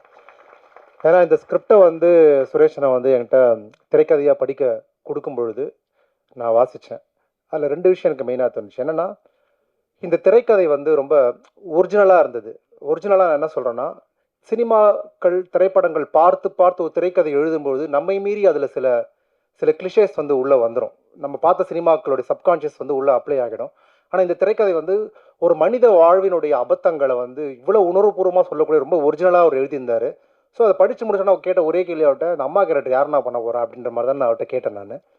அப்போ அவர் தான் சொன்னார், என் மைண்டில் ஒருத்தங்க இருக்கிறாங்கப்பா, ஆனால் அதெல்லாம் நடக்குமான்னு தெரில, அப்படி அவங்க பண்ணிட்டாங்கன்னா எனக்கு பிரச்சனையே இல்லை அப்படின்ற மாதிரி எனக்கு சொன்னார். ஸோ அது when it's become to the Urvashi, it's I really moved. ஏன்னா அவங்க அந்த படத்தை வந்து, இப்போ நான் அந்த ஒரு சீன் நான் படம் பார்க்கல, அந்த போலீஸ்காரர்களோட அவங்க அந்த பேசுகிற சீனில் அந்த மேட்னஸ் வெளிப்பட்ட தருணம் வந்து பயங்கர ஃபெனாமினலாக இருந்தது. இந்த படம் கண்டிப்பாக ஒரு வெற்றி படம் அமையக்கூடிய ஒரு சான்றாக தான் வந்து அந்த காட்சியை வந்து நான் வந்து பார்த்தேன். ஸோ ஒரு தாய்மை என்கிற உணர்வு இந்த சமகாலத்தில் நமக்கு அதன் மீது என்ன பொருள் வச்சுருக்குறோங்கிற ஒரு கேள்வி நம்ம எல்லாருக்குமே இருக்குது. இப்போ அம்மாக்களை, இப்போ அந்த படத்துடைய ப்ரொமோஷனில் அவங்க பயங்கரமான ஒரு டேக்லைன் போட்டிருந்தாங்க, நம்ம அம்மாவை கடைசியாக எப்போ சினிமாவுக்கு நம்ம கூட்டு போனோங்கிற கேள்வி நமக்குள்ள ஒரு குற்ற உணர்வும் திரும்பவும் நம்மளுடைய அன்பை ஒரு மீட்டுருவாக்கம் செய்து பார்க்கக்கூடிய ஒரு தருணத்தை தான் வந்து இந்த படம் வந்து உருவாக்கிருக்குன்னு எனக்கு தோணுது. ஸோ படத்தில் வேலை செய்த எல்லா கலைஞர்களுக்கும் என்னுடைய வாழ்த்துக்கள். குறிப்பாக வந்து நீலம் ப்ரொடக்ஷனில் வர திரைப்படங்களின் மீது இருக்கிற ஒரு பொது புத்தியை நம்ம தொடர்ந்து உடைச்சிட்டே வரோம். ஜே பேபி அப்படி உடைக்கக்கூடிய ஒரு திரைப்படம் தான். கண்டிப்பாக இந்த படங்களை நம்ம அம்மாக்களோடய போய் பார்க்கணும்னு நான் வந்து விரும்பி படக்குழுவினர்களுக்கு என்னுடைய வாழ்த்துக்களை தெரிவித்துக் கொள்கிறேன். நன்றி, வணக்கம். தேங்க்யூ. நன்றி. அடுத்து நாம் பேச அழைக்கிறோம் மலைகளும் கதைகளுமாக காட்சி தந்த மேற்கு தொடர்ச்சி மலை இயக்குனர் லெனின் அவர்களை பேச அழைக்கிறோம். முதல்ல இந்த படம் வந்து ரொம்ப யதார்த்தமாக இருந்தது. சுரேஷ் தோழர் எப்படி ஒரு யதார்த்தமாக இருப்பாரோ அந்த யதார்த்தம் அப்படியே ஸ்க்ரீனில் இருந்தது. ஊர்வசி மேடம் வந்து அவங்க நிறைய படம் பார்த்துருக்கேன், ரொம்ப அவங்களோட ரசிகர் நான். ஆனால் இந்த படம் வந்து அவங்களோட நடிப்பு தீனிக்கு அசலாக வந்து ஒரு தேனி போட்ட படமாக இருக்குது இந்த படம் தான். எனக்கு தெரிஞ்சு அவங்களோட உள் மனசில் இந்த படம் ரொம்ப நெருக்கமான படமாக இருக்கும்னு நினைக்கிறேன் நான். அப்புறம் வந்து இது ரொம்ப முக்கியமான நீலத்தோட முக்கியமான பங்களிப்பு. ஏன்னா இப்போ தமிழ் பிரபாத்தோட சொல்லும்போது கூட நீலம் படம் தொடர்பான பொது புத்தின்னு ஒன்று சொன்னார். அது உண்மைதான், அப்படி ஒரு பார்வை இருக்குதுங்க. ஆனால் நீலமோட கான்ட்ரிபியூஷன் வந்து திரைத்துறையில் பார்த்தீங்கன்னா இங்கே சமூக சமத்துவத்துக்கான ஒரு டயலாகையும் பங்களிப்பையும் செலுத்திக்கிட்டே இருக்கு இல்லையா, அது ரொம்ப முக்கியமான ஒர்க்கு. அதில் வந்து இன்னைக்கு வந்து அது கூடுதலாக ஒரு ரசனை மாற்றத்தை வந்து ஏற்படுத்துகிற ஒர்க்கை வந்து நீலம் பண்ணியிருக்குன்னு நினைக்கிறேன். ஏன்னா இது ரசனை மாற்றத்துக்கான ஒரு முக்கியமான திரைப்படம், முக்கியமான காலகட்டம் கூட. ஏன்னா இப்போ மஞ்சுமல் பாய்ஸ் வந்து ஒரு மவுத் டாக் மூலமாக தமிழ்நாடு முழுக்க அப்படி காட்டு தீ மாதிரி பற்றி ஓடிக்கிட்டு இருக்கு. அதுக்கு என்ன காரணமாக இருக்குன்னு பார்த்தா அவங்க இந்த வழக்கமான கிளீஷேவெல்லாம் விட்டுட்டு ஒரு விஷயத்தை எடுத்துக்கிட்டு அந்த விஷயத்தை அந்த கதையை அதோட நுட்பங்களோட அழகாக சொல்லியிருக்கிறது தான் அதோட சக்ஸஸாக நான் பார்க்குறேன் பர்சனலாக. இல்லாட்டி என்ன பண்ணுவோம், நம்ம அந்த மாதிரி கதைகள் நம்ம நிறைய எடுத்துட்டு அதுக்கு ஒரு காதல் காட்சி வைக்கிறது, ஒரு ஆக்ஷன் சீக்வன்ஸ் வைக்கிறது, இப்படின்ட்டு ஒரு வழக்கமான டெம்ப்ளேட்குள்ளே அந்த படத்தை வச்சுருவோம். ஆனால் மஞ்சுமல் பாய்ஸ் வந்து எடுத்துக்கிட்ட விஷயத்தை அவ்வளோ அழகாக ப்ரெசென்ட் பண்ண விதம் வந்து மக்கள்கிட்ட போயிருக்குன்னா பார்வையாளர்கள் வந்து ரசனை மாற்றத்துக்கு தயாராக இருக்கிறாங்க, ரொம்ப வெறியோட தயாராக இருக்கிறாங்கன்றது தான் இப்போ இந்த மஞ்சுமல் பாய்ஸோட அந்த பார்வையோட வீச்சை நம்ம பார்க்குறோம். அதை வந்து ஜே பேபி பார்க்கும்போது இன்னும் அது வந்து ரொம்ப தரமான ஒரு பொழுதுபோக்குனா எப்படி இருக்கும் அப்படிங்கிறத வந்து ஆடியன்ஸ் ஃபீல் பண்ணுவாங்க. கண்டிப்பாக அது ஆடியன்ஸ் வந்து ரொம்ப அக்செப்ட் பண்ணி கொண்டாடுவாங்க. அந்த வகையில் இந்த தமிழ் சினிமாவுடைய பார்வையாளர் ரசனை மாற்றத்திற்கு ஏற்படுத்திய இந்த படம் வந்து ரொம்ப முக்கியமான படம். இந்த படத்தோட பணியாற்றிய அத்தனை கலைஞர்களுக்கும் வாழ்த்துக்கள். நன்றி. மறக்க முடியாத வடுவாக தமிழ் சினிமாவில் படம் கொடுத்த இரண்டாம் உலக போரின் கடைசி குண்டு இயக்குனர் அதியன் ஆதிரை அவர்களை உங்கள் முன் பேச அழைக்கிறோம். ஜேபேபி டீம் அனைவருக்குமே என்னுடைய வாழ்த்துக்கள். சுரேஷ் அண்ணனுடைய வெற்றின்றது வந்து எப்படின்னா, ஒட்டுமொத்தமாக எங்கள் டீமில் இருக்கிற ஒவ்வொருத்தவங்களுக்குமே தெரியும் அவர் ஜெயிக்கணுன்றதும், அவர் ஜெயிச்சாதான் நாம் ஜெயிக்கிற மாதிரி. உண்மையிலே மனசார சொல்கிறேன், நான் ஜெயிக்கிறத விட அவர் ஜெயிச்சா ரொம்ப சந்தோஷமாக இருக்கும். ஏன்னா அவருக்கு பின்னால் அவ்வளோ பெரிய காத்திருப்பு இருக்குது, பெரிய வலி இருக்குது. அந்த ஃபேமிலி வந்து நாங்கள் கிண்டல் பண்ணுவோம், சென்னையிலே ஒரு வானத்தை போல டீம் அப்படின்னு. ஒரு சென்னையில் இவ்வளோ நெருக்கடிக்கடையில் ஒரு கூட்டு குடும்பமாக அவங்க தம்பி சஞ்சய் வரைக்கும், இன்னொரு தம்பி, அவங்க அம்மா, அவங்க எல்லாருமே பார்க்கும்போது நமக்கு ஒரு மாதிரி என்னடா இவர் தாண்டா ஜெயிக்கணும் கண்டிப்பாக. அவங்க அவ்வளோ பெரிய அவருடைய வெற்றிக்காக அப்படி காத்திருக்கிறது வந்து இது பயங்கர உண்மையிலே ரொம்ப சந்தோஷமாக இருக்குது. அவர் கபாலிக்கு தான் முதல்ல வந்தார். சாருடைய டீம்லேருந்து எங்கள் டீமுக்கு கபாலிக்கு வரும்போது யாரா இது அப்படின்ற மாதிரி தான் தோணுச்சு. ஆனால் வந்த கொஞ்ச நாள்ல எல்லாருமே காலி பண்ணிட்டார், எல்லாருமே அரவணைச்சிக்கிறது. உதாரணம் சொல்ல போனால் என் லைஃப்லேயே ஒன்று கபாலியில் வந்து குமுதவள்ளி அந்த போஸ்ட்மார்டம் பண்ணுற இடத்துல அந்த சீனு நிறைய செட்டப் இருந்துச்சு. நான் ஒரு ஆள் ஆடிருப்பாட்டுங்க நிறைய வேலை இருந்தனால செட்டப் சரியாக பண்ணலன்னு சொல்லிட்டு எங்கள் இயக்குனர் கூட்டி என்னை செமையாக திட்டார். நான் நைட்டும் பகலுமா தூக்கம் இல்லாமல் வேலை செய்த ப்ரெஷரில் வந்து நான் வெளில கோபமாக வந்தேனா, எங்கடா போகிறேன்னு கேட்டுனே வந்தார். நான் அழ ஆரம்பிச்சிட்டேன் நடு ரோட்டில் நின்று. அப்படியே இவர் வந்து என்ன பண்ணிட்டார், இவர் என்னை கட்டி பிடிச்சி நடுது. அப்புறம் நானே அவருக்கு ஆறுதல் சொல்கிறது இதாகி போச்சு.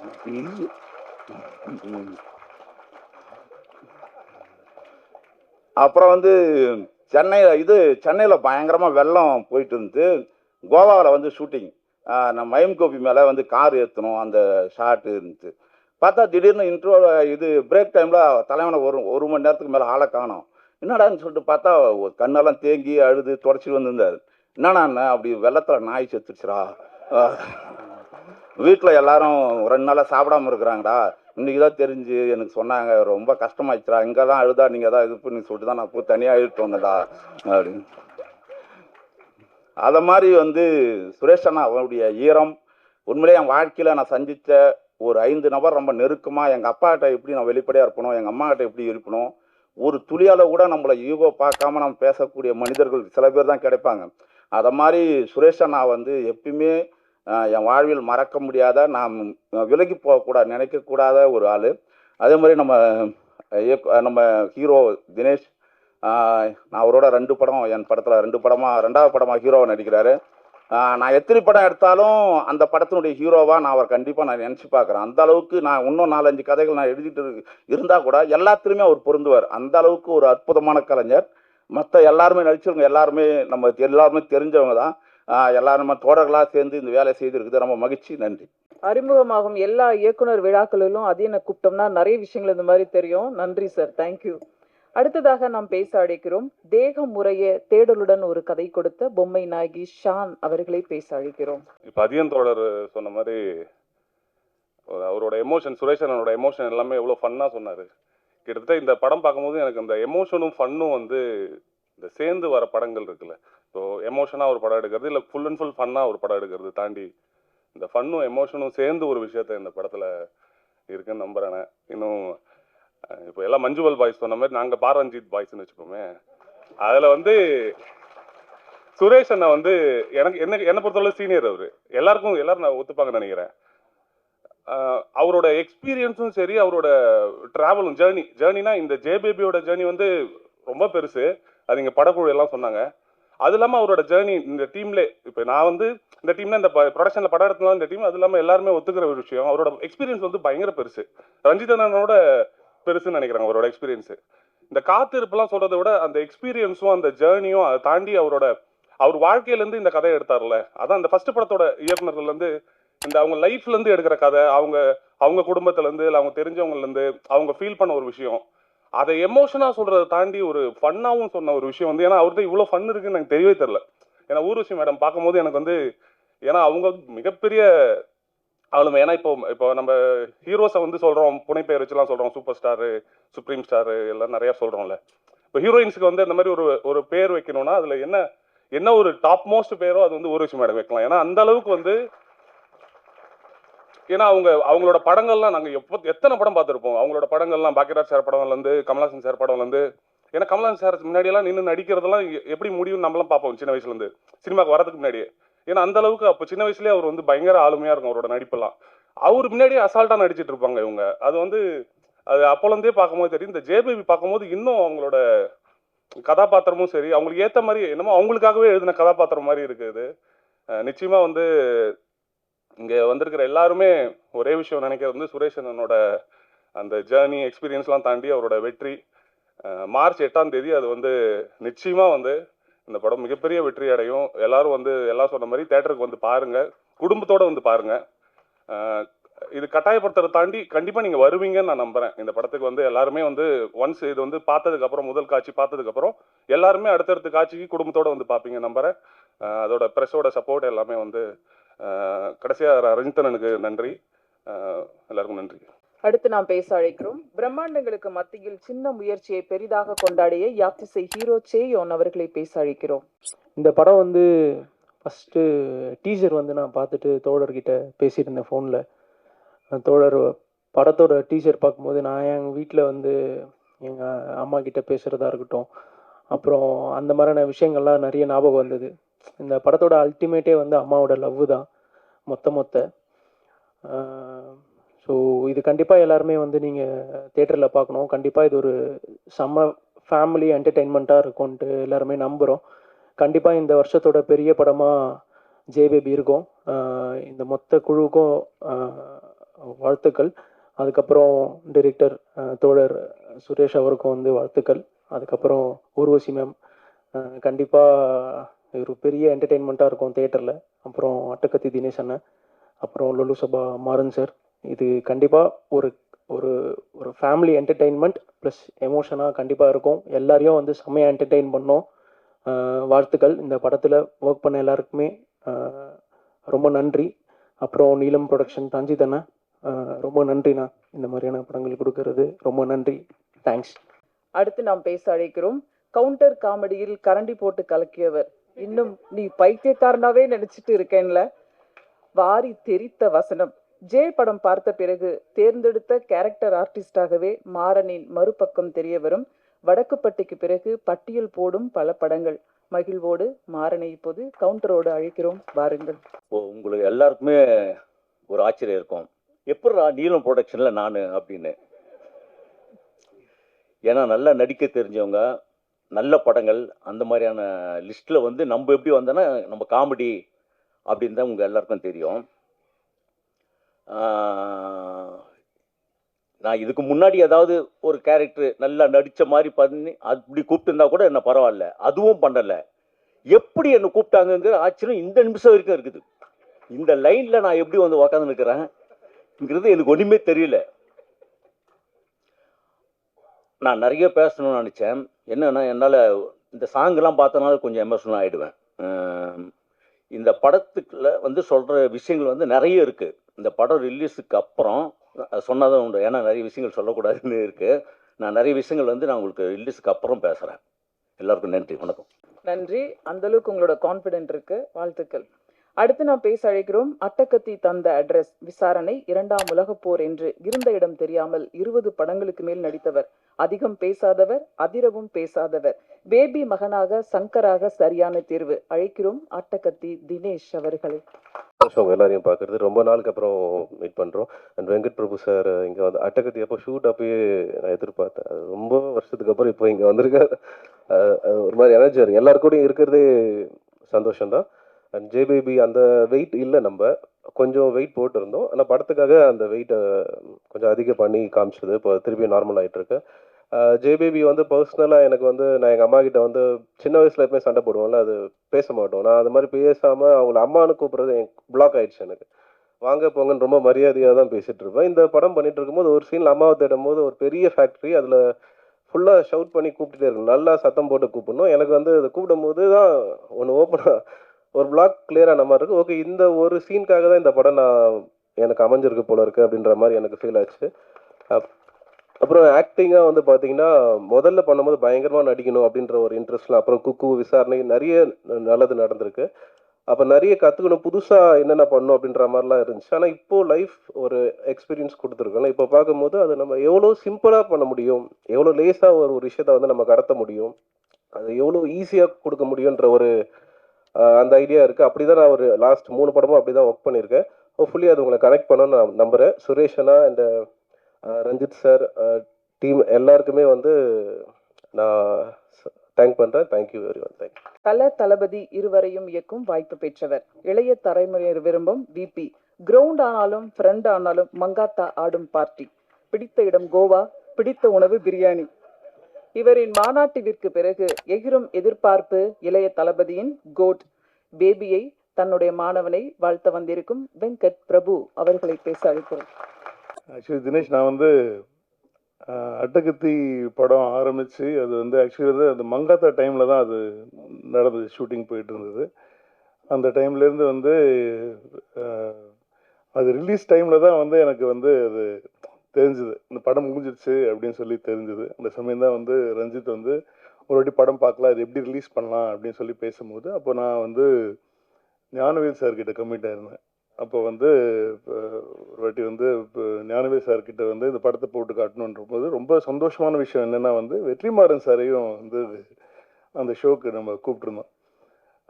கூப்பிட்டுட்டு வெற்றிமாறன் சார் வந்து ஒரு என்ஜாய் பண்ணுற மாதிரி வந்து நான் எந்த டைரக்டரும் வந்து ஒரு படத்தை என்ஜாய் பண்ண அவ்வளோ சத்தமாக சிரித்து சந்தோஷமாக என்ஜாய் பண்ணுவாங்க. அதுதான் வந்து பெரிய ப்ளஸ் ஆச்சு அந்த படம் வாங்கிறதுக்கு, ஞானவேல் சார் வாங்கி ரிலீஸ் பண்ணுறதுக்கு. ஸோ அந்த டைமில் வந்து அதுக்கப்புறமா வந்து ரஞ்சித்தோட வளர்ச்சி வந்து உங்கள் எல்லாரோட வளர்ச்சியும் சேர்ந்து பெருசாக ரொம்ப பெருசாக இருக்கிறது வந்து எனக்கு தான் ரொம்ப ரொம்ப ரொம்ப பெருமையான ஒரு விஷயம். ஏன்னா வந்து அவங்க சொன்னும் போது எனக்கு அவ்வளோ சந்தோஷமா இருந்துச்சு. நாங்கள்லாம் வந்து பா ரஞ்சித் பாய்ஸ் அப்படின்னு சொல்லும் போது, ஆனால் அப்போ அந்த பா ரஞ்சித்தே விபி பாய் தான்.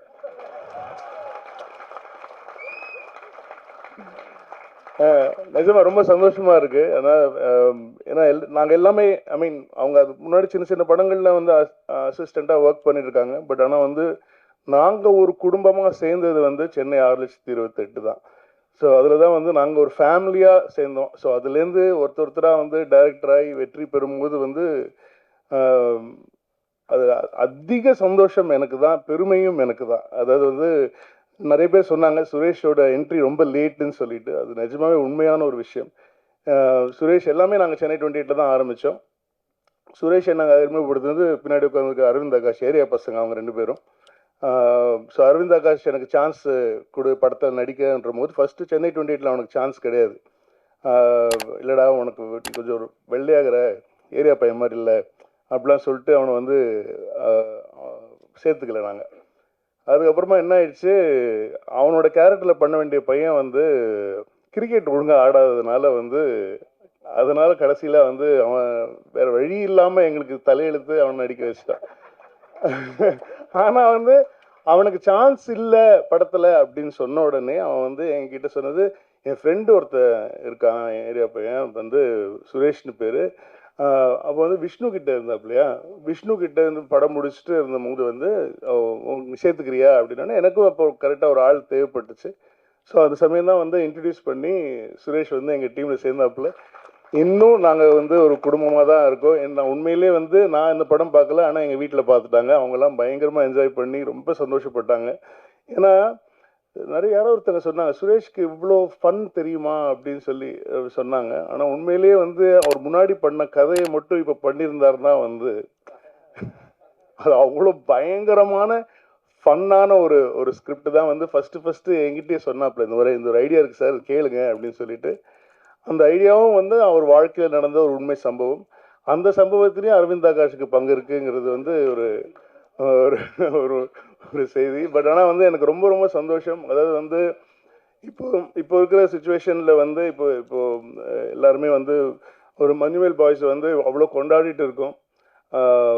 ரொம்ப பெருமையாக இருக்குது. ஏன்னா வந்து ஒரு யூஸ்வலான ஹீரோயின் படங்கள் தான் வந்து எப்போவுமே பண்ணிகிட்டு இருக்கிற சமயத்தில் வந்து ஹீரோயினே இல்லாமல் ஒரு பஞ்ச் ஆஃப் பாய்ஸ் வச்சு ஒரு படம், அது வந்து அது நம்ம தமிழ்நாட்டில் வந்து நம்ம தமிழ் படங்களை விட பெருசாக ஓடிட்டு இருக்குங்கிற போது வந்து எவ்வளோ சந்தோஷமாக இருக்குன்னா வந்து நமக்கு வந்து மொழி முக்கியம் இல்லை, வெறும் கலை மட்டும்தான் முக்கியங்கிறது தமிழர்களுடைய எப்போ படம் நல்லா இருந்தாலும் ஒரு கண்டென்ட் நல்லா இருந்தாலும் அது எந்த லாங்குவேஜாக இருக்கணுங்கிறது அவசியம் கிடையாது. அதை தாண்டி நம்ம என்ஜாய் பண்ணிகிட்ருக்கோம் அப்படிங்கிறது தான் ரொம்ப சந்தோஷம். அதுவும் வந்து இப்போது அதே பேட்டர்னில் இல்லை, இந்த படம் ரொம்ப நாள் முன்னாடியே ஆரம்பித்து ரொம்ப நாள் முன்னாடியே பண்ணிட்டாங்க.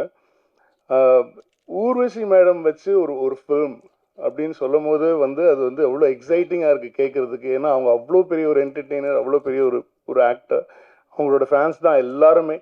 ஸோ அவங்கள வச்சு அந்த டீசரில் பார்க்குற விஷயங்கள் எல்லாமே இருக்கட்டும், it's gonna be a hilarious fun ride தான். இதில் நடித்த மாறன் சார், தினேஷ், ஹோல் டீமுக்கு என்னுடைய நன்றி. அதே சமயம் வந்து ரஞ்சித்துக்கு முதல்ல என்ன பெரிய நன்றிகள் சொல்லிக்கிறேன். ஆனால் இது வந்து இவ்வளோ நல்ல விஷயங்களை வந்து நல்ல ஆர்ட்டை வந்து ஒரு தனி மனுஷனாக நின்று நீங்கள் வந்து ஒரு உலகமே கிரியேட் பண்ணிட்டுருக்க நீ, அது வந்து எனக்கு அவ்வளோ பெருமையாக இருக்குது. நிஜமாக ரொம்ப சந்தோஷமாக இருக்குது. அது வந்து உண்மையிலே என்னால் கூட பண்ண முடியாது. அது வந்து அவ்வளோ தைரியமாக அவன் வெறும் கண்டென்ட் மேலே மட்டும் நம்பிக்கை வச்சு அவன் என்ன சொல்லணும்னு நினைக்கிறானோ அதை வந்து தைரியமாக சொல்கிறதுக்குன்னு சொல்லிட்டு அதுக்கு வந்து ஒரு பெரிய மனசு வேணும், அது அவங்ககிட்ட இருக்குது. ஸோ சுரேஷை இன்ட்ரடியூஸ் பண்ணுற ஆப்பர்ச்சுனிட்டி உனக்கு கிடைச்சிருக்கு, எனக்கு கிடைக்கல. ஸோ அதுக்கும் என்னுடைய வாழ்த்துக்கள். ஸோ இந்த whole team, music director, cameraman, இது வந்து உண்மை சம்பவம் தான். அவங்க ஃபேமிலியில் நடந்த ஒரு கதை தான். அதை எவ்வளோ ஜாலியாக, எவ்வளோ ஃபன்னாக, எவ்வளோ இமோஷனலாக சொல்ல முடியுமோ சொல்லியிருக்காங்க. கண்டிப்பாக நல்ல படங்களுக்கு உங்களோட ஆதரவு நீங்கள் தருவீங்கன்னு தெரியும். ஸோ கண்டிப்பாக கொடுங்க. தியேட்டரில் 8ஆம் தேதி படம் பாருங்கள். இது எங்கள் குடும்பத்திலேருந்து வர இன்னொரு படம். நன்றி. நன்றி. சரோஜானா ஒரே விஷயம் ஞாபகத்து வரும், தெரிஞ்சவன் பிஸ்தா. அழைக்கிறோம் அரவிந்த் ஆகாஷ் அவர்களை. ப்ளூ ஸ்டார் ஜெய் அவர்களை மேடைக்கு அழைக்கிறோம். நீலம் ப்ரொடக்ஷன், ரஞ்சித், நாங்களாம் சேர்ந்து ஒர்க் பண்ணோம். எப்படி வெங்கட் பிரபு சொன்னாரோ, பார்த்தீங்கன்னா வெங்கட் பிரபு எனக்கும் லைஃப் கொடுத்துருக்காரு, இப்போது சுரேஷ்க்கும் லைஃப் கொடுத்துருக்காரு, ரஞ்சித்துக்கும் லைஃப் கொடுத்துருக்காரு. அண்ட் விபி சொன்ன மாதிரி ரஞ்சித் இவ்வளோ பெரிய ஒரு இண்டஸ்ட்ரியை வந்துட்டு ஒரு சிங்கிள் பர்சனாக கொஞ்சம் வருஷமாக வந்துட்டு நல்ல படங்கள் எடுத்துகிட்டு கொண்டு வந்துடுறதுக்கு வந்து பெரிய விஷயம். அது ஒரு ரொம்ப பெரிய பாராட்டு கொடுக்கணும் ரஞ்சித்துக்கு. அண்ட் ஒருத்தர் மேலே டேலண்ட் இருக்குது, அந்த டேலண்ட்டை வந்துட்டு அடுத்து ஒரு கம்பெனிக்கிட்ட சொல்லி ஒரு அப்ரோச் வாங்குறதே ஒரு பெரிய விஷயம். அது ஒரு கதையை, அந்த கதை வந்து சுரேஷ் நம்பி இந்த கதையை, இந்த ஜேபிபி கதையை எடுத்திருக்காரு. ரொம்ப சந்தோஷமாக இருக்குது. சுரேஷ்க்கு இது ஒரு ஸ்டெப்பிங் ஸ்டோனாக இருக்கும். Plus is a very talented director and நல்ல ஒரு எழுத்தாளர் கூட. அண்ட் இந்த படத்தில் ஒர்க் பண்ண எல்லாருக்குமே அம்மா ஒரு சும்மா ரொம்ப வருஷத்துக்கு அப்புறம் உங்களை இப்படி பார்க்கும்போது அந்த போலீஸ் சீனும் அம்மாவும் பண்ண சின்ன பர்ஃபார்மன்ஸே போதும் இந்த ஃபுல் படம் எப்படி இருக்குன்றது நம்ம தெரிஞ்சுக்கலாம். எனிவே தினேஷ் ப்ரோக்கும் ப்ளஸ் அண்ணன் உங்களுக்கும் எல்லாருக்கும் இந்த டீமில் ஒர்க் பண்ண எல்லாருக்கும் வாழ்த்துக்கள். கண்டிப்பாக தேட்டரில் இந்த படத்தை பாருங்கள். அண்டு அம்மான்றது நிறைய பேர் எல்லாருக்குமே தெரியும் எவ்வளோ இம்பார்ட்டண்டான பர்சன்னு. ஸோ அம்மா மேலே பாசம் இருக்கவங்க கண்டிப்பாக இந்த படத்தை பார்ப்பீங்க. அப்படி இல்லைன்னா கூட பாசம் என்னன்றது அம்மா படத்தை பார்த்து தெரிஞ்சுக்கோங்க. தேங்க்யூ. 10 வயதில் தொடங்கிய பயணம் இங்கு 80களில் வந்தார். 800 படங்களை தந்தார். முந்தானை முடிச்சு ஒரே படத்தில் ஒட்டுமொத்த ரசிகர்களை தன்பால் முடித்து வைத்தார். இவருக்காக கதை எழுதியவர்களும் இவருக்காக கதை எழுதுபவர்களும் இப்போதும் உண்டு. வெகுஜனமாக நடித்து வெகுளியாக நடித்து வெகுஜன மக்களை சென்று சேர்ந்தவர். நடிப்பாலும் சிரிப்பாலும் ஊரை வசியப்படுத்தும் ஊர்வசி. முந்தானை முடிச்சு பரிமளா இப்போது ஜே பேபியாக உங்கள் முன் பேச வருகிறார். அழைக்கிறோம் ஊர்வசி அவர்களை. எல்லாருக்கும் வணக்கம். ஏன்னா அவங்க பேரும் சேர்ந்து இருக்கிறதுனால மறக்காம சொல்லிட்டாங்க. அதுக்கு தான் தேங்க்ஸ். உண்மைதான், 10வது வயசுலேருந்து ஒரு பயணம் பண்ணும்போது ரொம்ப இப்படி திரும்பி பார்க்க வேண்டியிருக்கு. பட் எல்லா காலத்துலேயுமே எல்லா இண்டஸ்ட்ரியிலையும் ஏதோ படம் பண்ணிகிட்டு இருக்கிறதுனால ரொம்ப ஒரு கேப் எனக்குமே ஃபீல் ஆனதில்லை. நான் என்ன சொல்கிறது, எல்லா ஜென்ரேஷனோடவும் ஒரே மாதிரி ட்ராவல் பண்ணிகிட்டு இருக்கேன். இந்த படம் ஜேபிபிங்கிற படம் என்னன்னு சொல்கிறது, இந்த படம் ஒத்துக்கிறதுக்கு ரொம்ப டைம் எடுத்துக்கிட்டேன். அதுதான் சுரேஷ்ங்கிற ஒரு இயக்குனருடைய பொறுமையும் தனக்கு என்ன வேணுமோ அதை பொறுமையாக சாதிச்சுட்டு தான் போவேங்கிற ஒரு ஆட்டம். பாவம் மாதிரி உட்கார்ந்துருக்கிறாருன்னு நினைக்கிறீங்க. தனக்கு என்ன தேவைங்கிறது அந்த பாவமான முகத்தோடவே அப்படியே உட்கார்ந்து சாதிச்சு எடுப்பார். நான் திரும்ப திரும்ப இல்லை சுரேஷ், எனக்கு என்னமோ அந்த பெரும்பேத்திலாம் எடுத்து ஒரு கேரக்டர் பண்ணுறதுக்கான ஒரு மெச்சூரிட்டி பத்தலை. நான் ஸ்பீடாக நடப்பேன், ஸ்பீடாக பேசுவேன், அப்படி தான் பொதுவாக. கொஞ்சம் ஒரு மெச்சூர்ட் கேரக்டர்னும் போது கொஞ்சம் மெதுவாக நடக்கணும், மெதுவாக பேசணும், அதெல்லாம் ரொம்ப ஆர்டிஃபிஷியலாக இருக்கும். ஃபர்ஸ்ட் ஆஃப் ஆல் எனக்கு நடிக்கவே வராது. நல்லா நடிங்கன்னா நான் மாட்டிக்குவேன். அது எப்படி நல்லா நடிக்கிறது ரொம்ப யோசிக்க வேண்டியிருக்கும். எனக்கு நிறைய சில படங்கள்லாம் அப்போல்லாம் தெலுங்கு டைரக்டர்ஸ் எல்லாம் கூப்பிடும்போது, மேடம் இது பயங்கரமாக நடிக்கிற ஒரு கேரக்டர், இதை நல்லா நடிச்சிடுங்கன்னா, ஐயோ நடிக்க சொல்கிறாங்களே, அது எப்படி தான் நல்லா நடிக்கிறது, நீங்கள் இதுதான் கேரக்டர், நீங்கள் எதாவது பண்ணுங்கன்னா பரவாயில்ல, ஏதோ வர்ற மாதிரி ஏதோ பேசிட்டு போவேன். அப்படி நடிக்கிற உடனே ஆஹா அப்படி சிந்தனை வந்துடும் எனக்கு. இது எனக்கு கேரக்டர் ரொம்ப பிடிச்சிருந்துச்சு. கொஞ்சம் நிறைய என்ன சொல்கிறது, ஸ்விங் ஆகிற மூடு இப்படியே ஸ்விங் ஆகிட்டு இருக்கிற ஒரு கேரக்டர்.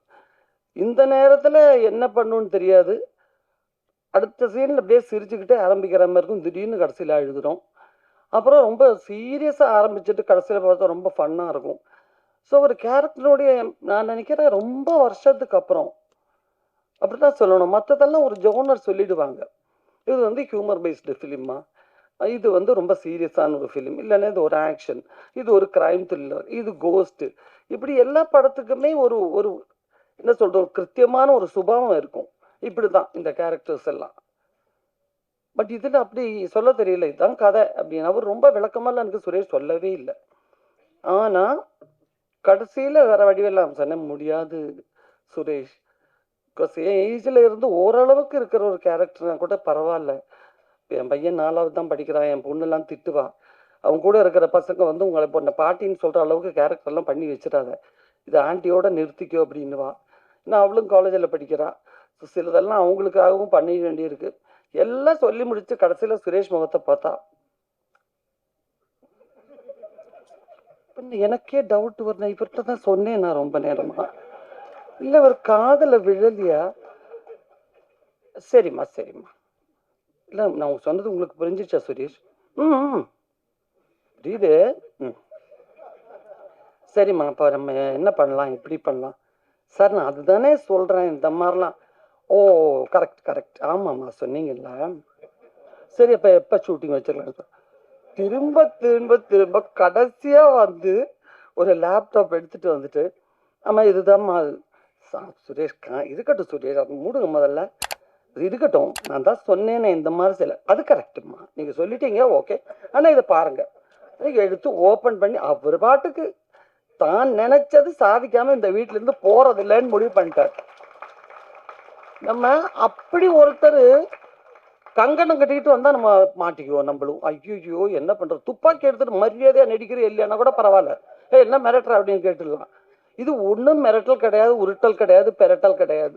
அப்படியே வச்சுட்டு இவங்க தான் அஜய் பேபி, இது வந்து என் பெரியம்மா, இது வந்து அவங்க அந்த குடும்பத்தில் இருக்கிறவங்க எல்லாம் இவங்க தான், இதுதான் ஒரிஜினல் லொக்கேஷன். நம்ம ஷூட் பண்ண போறது யாரு, நம்ம ஷூட் பண்ண போற லொக்கேஷன் இதுதான் வருது, இதான் வருதுன்னு சொல்லி அப்படியே கீழே உட்காந்துட்டாரு. எனக்கு எழுந்து இப்படியும் ஓட முடியாது, இப்படியும் ஓட முடியாது, இப்படியும் ஓட முடியாது.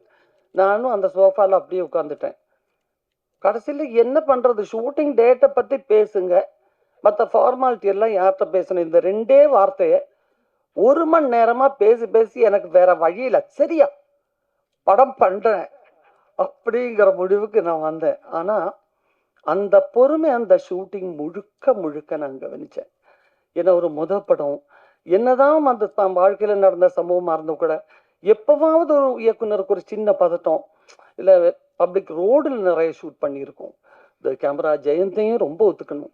ஏன்னா நடு ரோடெல்லாம் ஷூட் பண்ணி நாங்கள் பாட்டுக்கு அந்த ரோட்டில் ஓடுறதெல்லாம் ரொம்ப கஷ்டப்பட்டு தான் ஷூட் பண்ணோம். ஏன்னா வித்தவுட் பிரேக்கில் போய் அந்த வெயிலில் அந்த மெலடி ஒரு ஆக்ட்ரஸ் தானான்னு எனக்கு ரொம்ப டவுட் இருந்துச்சு.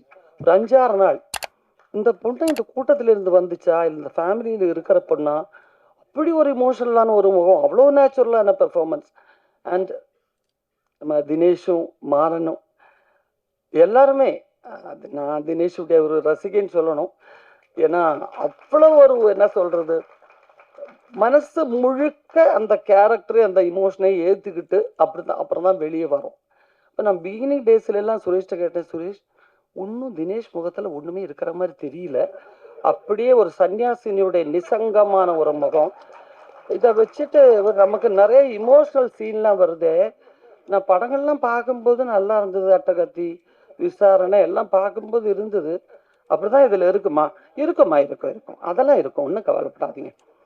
ஆனால் படத்தை பார்க்கும்போது உண்மையிலேயே அந்த இமோஷனில் சில சீன்ஸ் எல்லாம் எனக்கு சாதாரணமாக தெரிஞ்சது அவர் ஆக்ட் பண்ணும்போது.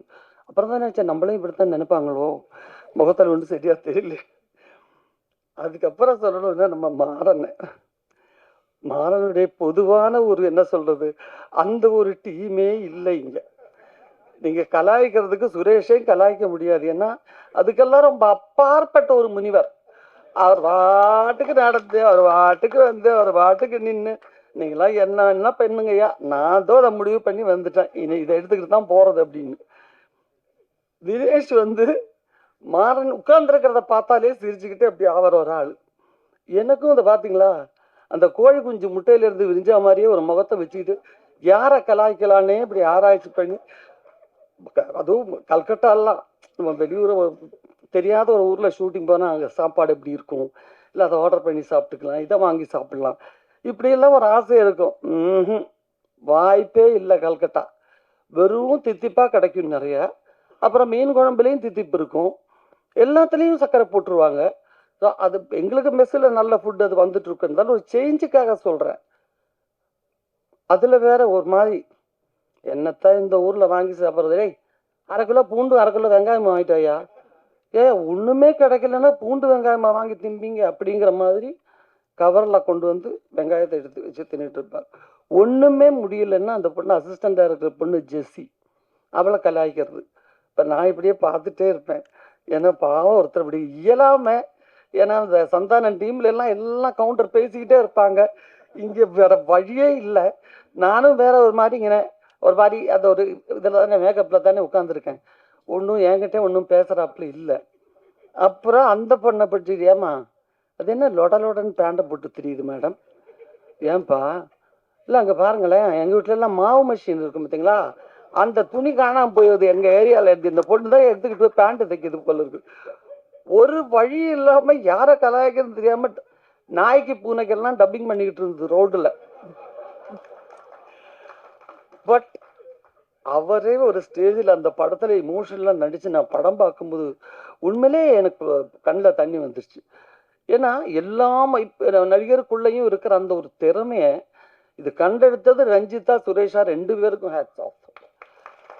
பிகாஸ் பொதுவாகவே பாரஞ்சித்தனுடைய படங்கள் மேலே இருக்கிற எனக்கு இருக்கிற பெரிய ஈர்ப்பு என்னென்னா, அப்போ அந்த மெலடி சொன்ன மாதிரி அங்கே இன்னொரு ஆர்டிஸ்ட் அவங்களும் சொன்னாங்க, நிறம் இப்படி இருக்கணும், உருவம் இப்படி இருக்கணும், இந்த கான்செப்டுக்கெல்லாம் அப்பாற்பட்ட டோட்டல் ப்ரொடக்ஷனே அங்கேருந்து வர்ற ஒவ்வொரு படங்களும் அப்படி தான் இருக்கும். ஏன்னா எப்படி இவங்க ஆர்டிஸ்ட்டை செலக்ட் பண்ணுறாங்கன்னு நமக்கு வியப்பாக இருக்கும். ஆடிஷன் பண்ணலாம், எல்லாம் பண்ணலாம், இருந்தாலும் அவங்களுடைய உண்மையான அவங்களுக்குள்ளே இருக்கிற கண்டென்ட் இவ்வளோ இருக்குங்கிறத சொல்கிறது, கண்டுபிடிச்சு அதை வெளியே கொண்டு வர்றதுங்கிறது ஒரு பெரிய விஷயம். எத்தனை பேர் ஆர்டிஸ்ட் வந்திருப்பாங்க இப்போ இதிலே பாருங்கள், எவ்வளோ பேர்னு நிறைய பேர் ஆக்ட் பண்ணியிருக்காங்க. அதில் கொஞ்சம் பேர் தான் வந்திருக்காங்க, மீதியெல்லாம் யாரும் வரல. அவ்வளோ ஆர்டிஸ்டுங்களை கொண்டு வந்திருக்காங்க. அண்ட் பொதுவான ஒரு விஷயத்தை எடுத்து அந்த கதை எப்படி நம்ம வெங்கட் பிரபு சொன்னது 100% கரெக்டு. ஏன்னா அந்த கதை, இந்த கதையை நான் கொண்டு வரலாம், அது மேலே நம்பிக்கை வந்திருக்குன்னு சொன்னால் அது ஒரு தயாரிப்பாளருடைய தைரியம். நான் எப்போவுமே கமல் சாரை சொல்லுவேன், ஏன்னா மகளிர் மட்டும் மாதிரி ஒரு படம், நான் ரேவதி ரோகிணி, மார்க்கெட்டில் மஸ்டாக இல்லாத 3 கதாநாயகிகள் இருக்கலாம், இவங்க இருந்தால் தான் படம் ஓடணும் அப்படிங்கிறதெல்லாம் இல்லாத ஒரு டைமில் எங்களை நம்பி ஒரு கதையை படமாக எடுக்கிறதுக்கு அவர் அவ்வளோ தூரம் பிளான் பண்ணி ஒர்க் பண்ணுறாரு. எதை வச்சு எங்களை நம்பினார்னே நினச்சிக்கிட்டு இருப்பேன் நான் பாதி படத்துக்கு வேலை வரைக்கும். அந்த மாதிரி இப்போ இந்த கதையே பாருங்கள், அவருக்கு நீலம் ப்ரொடக்ஷன்ஸ் நினச்சாக்கா எவ்வளோ பெரிய ஹீரோஸை வச்சு எப்பேற்பட்ட படங்கள் வேணலாம் பண்ணலாம், பண்ணிட்டு இருக்காங்க. But at the same time இந்த ஒரு கதையை நம்பி இப்படி ஒரு படம் எடுத்தாருன்னு நினைக்கும் போது நான் டப்பிங் டைம்லாம் சுரேஷ்ட சொல்லுவேன், எப்படி சுரேஷ் நீங்கள் கூட திங்க் பண்ணும்போது ஃபஸ்ட்டு கிடச்சிருக்கு, நீலம் ப்ரொடக்ஷன்ஸ் மாதிரி நல்ல ஒரு ப்ரொடக்ஷன் உங்களுக்கு கிடச்சிருக்கு, ஏன் கொஞ்சம் அந்த மாதிரி ஒரு படம் ஏன் நீங்கள் பிளான் பண்ணலை? இல்லைம்மா, எனக்கு இதயத்துக்குள்ளே வந்த கதைகள் பண்ணணுன்னு தான் எனக்கு ஆசை. என் மனசுக்குள்ளார இருந்த அந்த எமோஷன்ஸு நம்ம வாழ்க்கையிலே அவ்வளோ விஷயங்கள் வெளியே கொண்டாடுறதுக்கு இருக்கும்போது வெளியே போய் என் கதையை தேடுவானே, அதனால தான் இந்த ஒரு கதையை எடுத்தேன் அப்படிங்கிறது. அண்ட் ஒவ்வொரு சீனும் அந்த ஒவ்வொரு லொக்கேஷனும் சாதாரண ஒரு ஃபிலிம் லொக்கேஷன் மாதிரி இல்லை, ஷூட்டிங் மாதிரி இல்லைன்னு ஒவ்வொருத்தரும் சொல்கிறதுக்கு காரணம் மினிமம் அளவில் இருக்கிற ரூம்ஸில் எல்லாம் ஷூட் பண்ணியிருக்கோம். அது ஜஸ்ட் அந்த கேமரா மட்டும்தான் விற்க முடியும். அந்த மாதிரி ஒரிஜினல் லொக்கேஷனில் தான் ஷூட் பண்ணியிருக்கோம். சார் எனக்கு பதில் சொல்கிறீங்களா, அங்கே சொல்கிறீங்களான்னு தெரியலையே, இல்லை நான் தான் என்கிட்ட சொல்கிறேன் வேறையா, ஓகே ஓகே ஓகே. அந்த மாதிரி நிறைய எடுத்திருக்காங்க. அது நீங்கள் பாருங்கள், நீங்கள் படம் பார்த்தீங்கன்னா தான் தெரியும், இது முழுக்க முழுக்க இயக்குனர் படங்க. அண்ட் ரஞ்சித்துடைய ஒரு டிசிப்ளின், ஒரு ப்ரொடக்ஷன் டிசிப்ளின் அப்படிங்கிறது எல்லாருமே தெரிஞ்சுக்க வேண்டிய விஷயம். சைலண்டாக வேலை நடக்கும், ஆனால் அந்த படத்தினுடைய குவாலிட்டிக்காக எந்த குறையும் அந்த படத்துக்கு வைக்க மாட்டார். இன்னும் ஒரு சின்ன பட்ஜெட் படம் தானே, இப்படி எடுத்தால் போதுங்கிறது இருக்கவே இருக்காது, எல்லா ஃபெசிலிட்டியும் இருக்கும். ஸோ அவங்க யூனிட்டில் நிறைய படம் ஒர்க் பண்ணணும்னு ஒரு வாரத்துலேயே அவ்வளோ ஆசை எனக்கு வந்துச்சு. ஸோ அந்த அளவுக்கு ஒரு நல்ல ப்ரொடக்ஷன், அவங்க நிறைய படம் எடுக்கணும், நிறைய ஆர்டிஸ்டுங்களை கொண்டு வரணும். அண்ட் சுரேஷ், நீங்கள் ஒரு கிரேட் பர்சனாலிட்டி அண்ட் ரொம்ப டேலண்டட் டைரக்டர். நாளைக்கு பெரிய லெவலுக்கு வருவீங்க கண்டிப்பாக. எல்லா மொழியிலையும் படம் பண்ணக்கூடிய அளவுக்கு ஒரு பெரிய டைரக்டராக அவர் வரணும். எல்லாருடையும் வாழ்த்துக்கள் இருக்கணும். எல்லாருக்கும் வந்தவங்க அத்தனை பேருக்கு நன்றி. படத்தை பார்த்துட்டு சொல்லுங்கள், கண்டிப்பாக நாங்கள் எல்லாம் சும்மா சொல்ல மாட்டோம் அப்படிங்கிறது உங்களுக்கு படம் பார்த்ததுக்கப்புறம் ஃபீல் ஆகும். நன்றி, வணக்கம். நாம் பேச அழைக்கிறோம். காதலும் காம தூக்கலும் வன்மமும் போதையும் பெருகும் கலாச்சார கதறல்களுக்கு இடையே உறவையும் மகன் தாய் என்ற உன்னத வலிமையையும் தலைமுறை தாண்டிய படைப்பாக தான் அறிமுகமாகும் முதல் படைப்பிலேயே வாழ்க்கையை மகிழ்ச்சியாக வாழ நல்ல உறவுகள் மட்டும் தேவை என்று அடி ஆழம் சொல்லும் பேபி படத்தின் அறிமுக இயக்குனர் சுரேஷ் மாரி அவர்களை பேச அழைக்கிறோம். ரொம்ப பதட்டமாகவும் இருக்குது, எமோஷனலாகவும் இருக்குது இங்கே நிற்கிறது. அப்புறம் எங்கள் ஸ்டேஜில் இருக்கிற எல்லாருக்குமே இது என்னை பற்றி பேசுனது, படத்தை பற்றி பேசுனது எல்லாருக்குமே ரொம்ப நன்றி. அப்புறம் வெங்கட் சார், அவர் வந்ததே ரொம்ப பெரிய சந்தோஷமான விஷயந்தான்.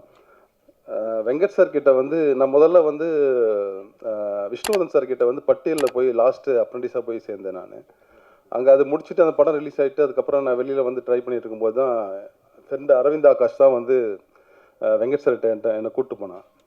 அப்புறம் வெங்கட் சாரை பார்த்துட்டு உடனே பெருசாலாம் இது இல்லை, ஓகே ஜாயின் பண்ணுறேங்க அப்படின்ட்டாரு. நானும் அந்த கூட்டத்தில் சேர்ந்துட்டேன்.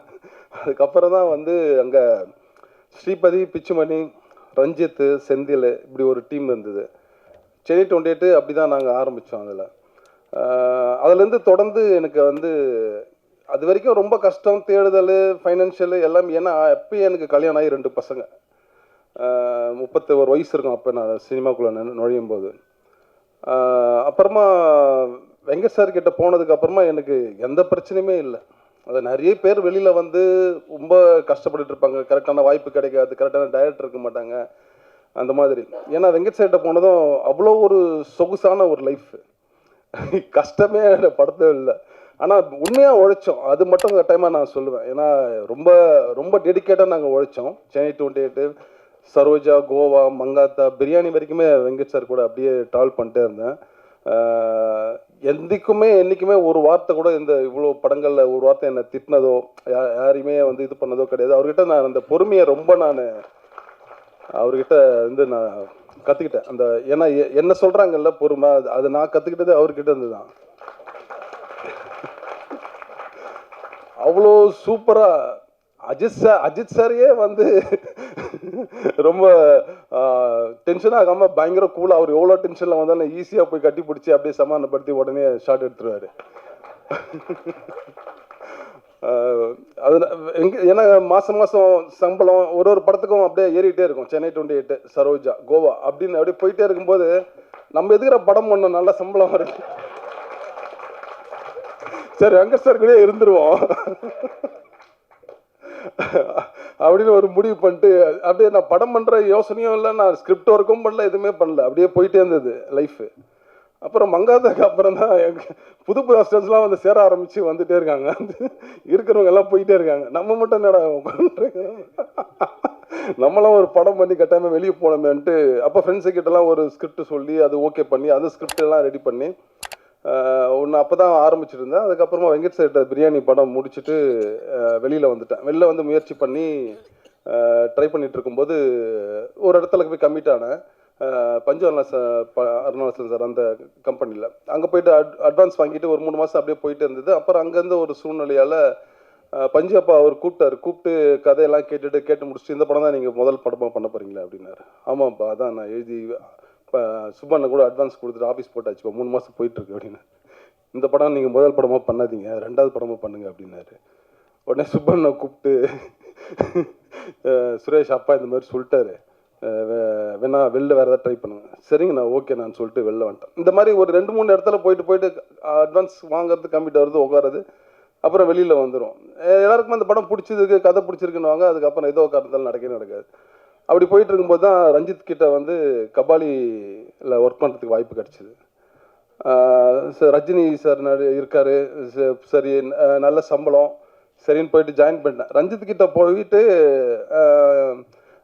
சோமர் செட்டில் ரூம் போட்டுரு அங்கே தான் டிஸ்கஷன் போயிட்டு இருந்தது. அப்போது உள்ளே போயிட்டேன், ஃபஸ்ட் டைம் உள்ளே போகிறாங்க. அங்கே போனால் அங்கே தான் வந்து இந்த மொத்த ரஞ்சித்தோட டீமே எல்லோரும் இருக்கிறாங்க உள்ள. அந்த அதியனு, பார்த்திபனு, ஃபேங்லின்னு எல்லாருமே உள்ளே இருக்காங்க. எல்லாம் அப்படியே என்ன ஒரு மாதிரி பார்க்குறாங்க. சரி நான் நேராக என்ன பண்ணிட்டேன், உள்ளே போயிட்டு ரஞ்சித் கூட போய் ரூமில் போய் உட்காந்துக்கிட்டேன். ரஞ்சித்துக்கும் வந்து கொஞ்சம் ப்ரைவசி, நீ போய் அங்கே போய் உட்காந்துக்கின்னு சொல்கிறதுக்கு அவனுக்கும் முடியல. வெளியில் போனால் இவனுக்கு ஒரு 6-7 பேர் இருக்கானுங்க. சரி அவனுக்கு நம்மளுக்கும் வந்து பெருசாக ஸ்கிரிப்டில் அப்படியே பயங்கரமாக பூந்து விளையாடி ஐடியா கொடுக்குற இதெல்லாம் அந்த அளவுக்குலாம் ஒன்றும் நாலேஜெலாம் கிடையாது. இது நல்லா இருக்குது, இது நல்லா இல்லை, இது வச்சுக்கலாம், இது வேணாம், இது ஒரு மாதிரியாக இருக்குது, இந்த மாதிரி தான் நான் பேசுவேன். அப்புறம் ரஞ்சித் கூடயே ஒரு நாள் ஃபுல்லாக உள்ளே உட்காந்துட்டே இருந்தேன். வெளியில் போனால் எல்லாம் அப்படியே காண்டாக பார்ப்பானுங்க எல்லாரும். இவன் வந்து கூட வந்துட்டா அப்படியே வந்து உள்ளே வந்து உட்காந்துட்டானே அப்படின்ட்டு அப்படியே பார்த்துட்டே இருந்தாங்க. அதுக்கப்புறம் ஒரு கட்டத்துக்கு மேலே தான் எனக்கு தெரிஞ்சது, இல்லை தப்பு, அவன் டைரக்டர் என்னதான் க்ளோஸ் இருந்தாலும் நம்ம போய் பக்கத்தில் உட்காந்துருக்கு சரி கிடையாது அப்படின்னு சொல்லிட்டு அப்புறமா சேரு இதெல்லாம் எடுத்துக்கிட்டு லேப்டாப்லேருந்து வெளியே வந்துட்டேன். அதுக்கப்புறம் தான் இவனுங்க கிட்ட பழகிற அந்த வாய்ப்பு. அப்புறம் இவனுங்க அதாவது ரஞ்சித் கிட்ட இருக்கிறவங்க எப்படி சொல்லணும்னா, ஒருத்தன் பயங்கரமான ஒரு சோசியலிஸ்ட், ஒருத்தன் கம்யூனிஸ்ட்,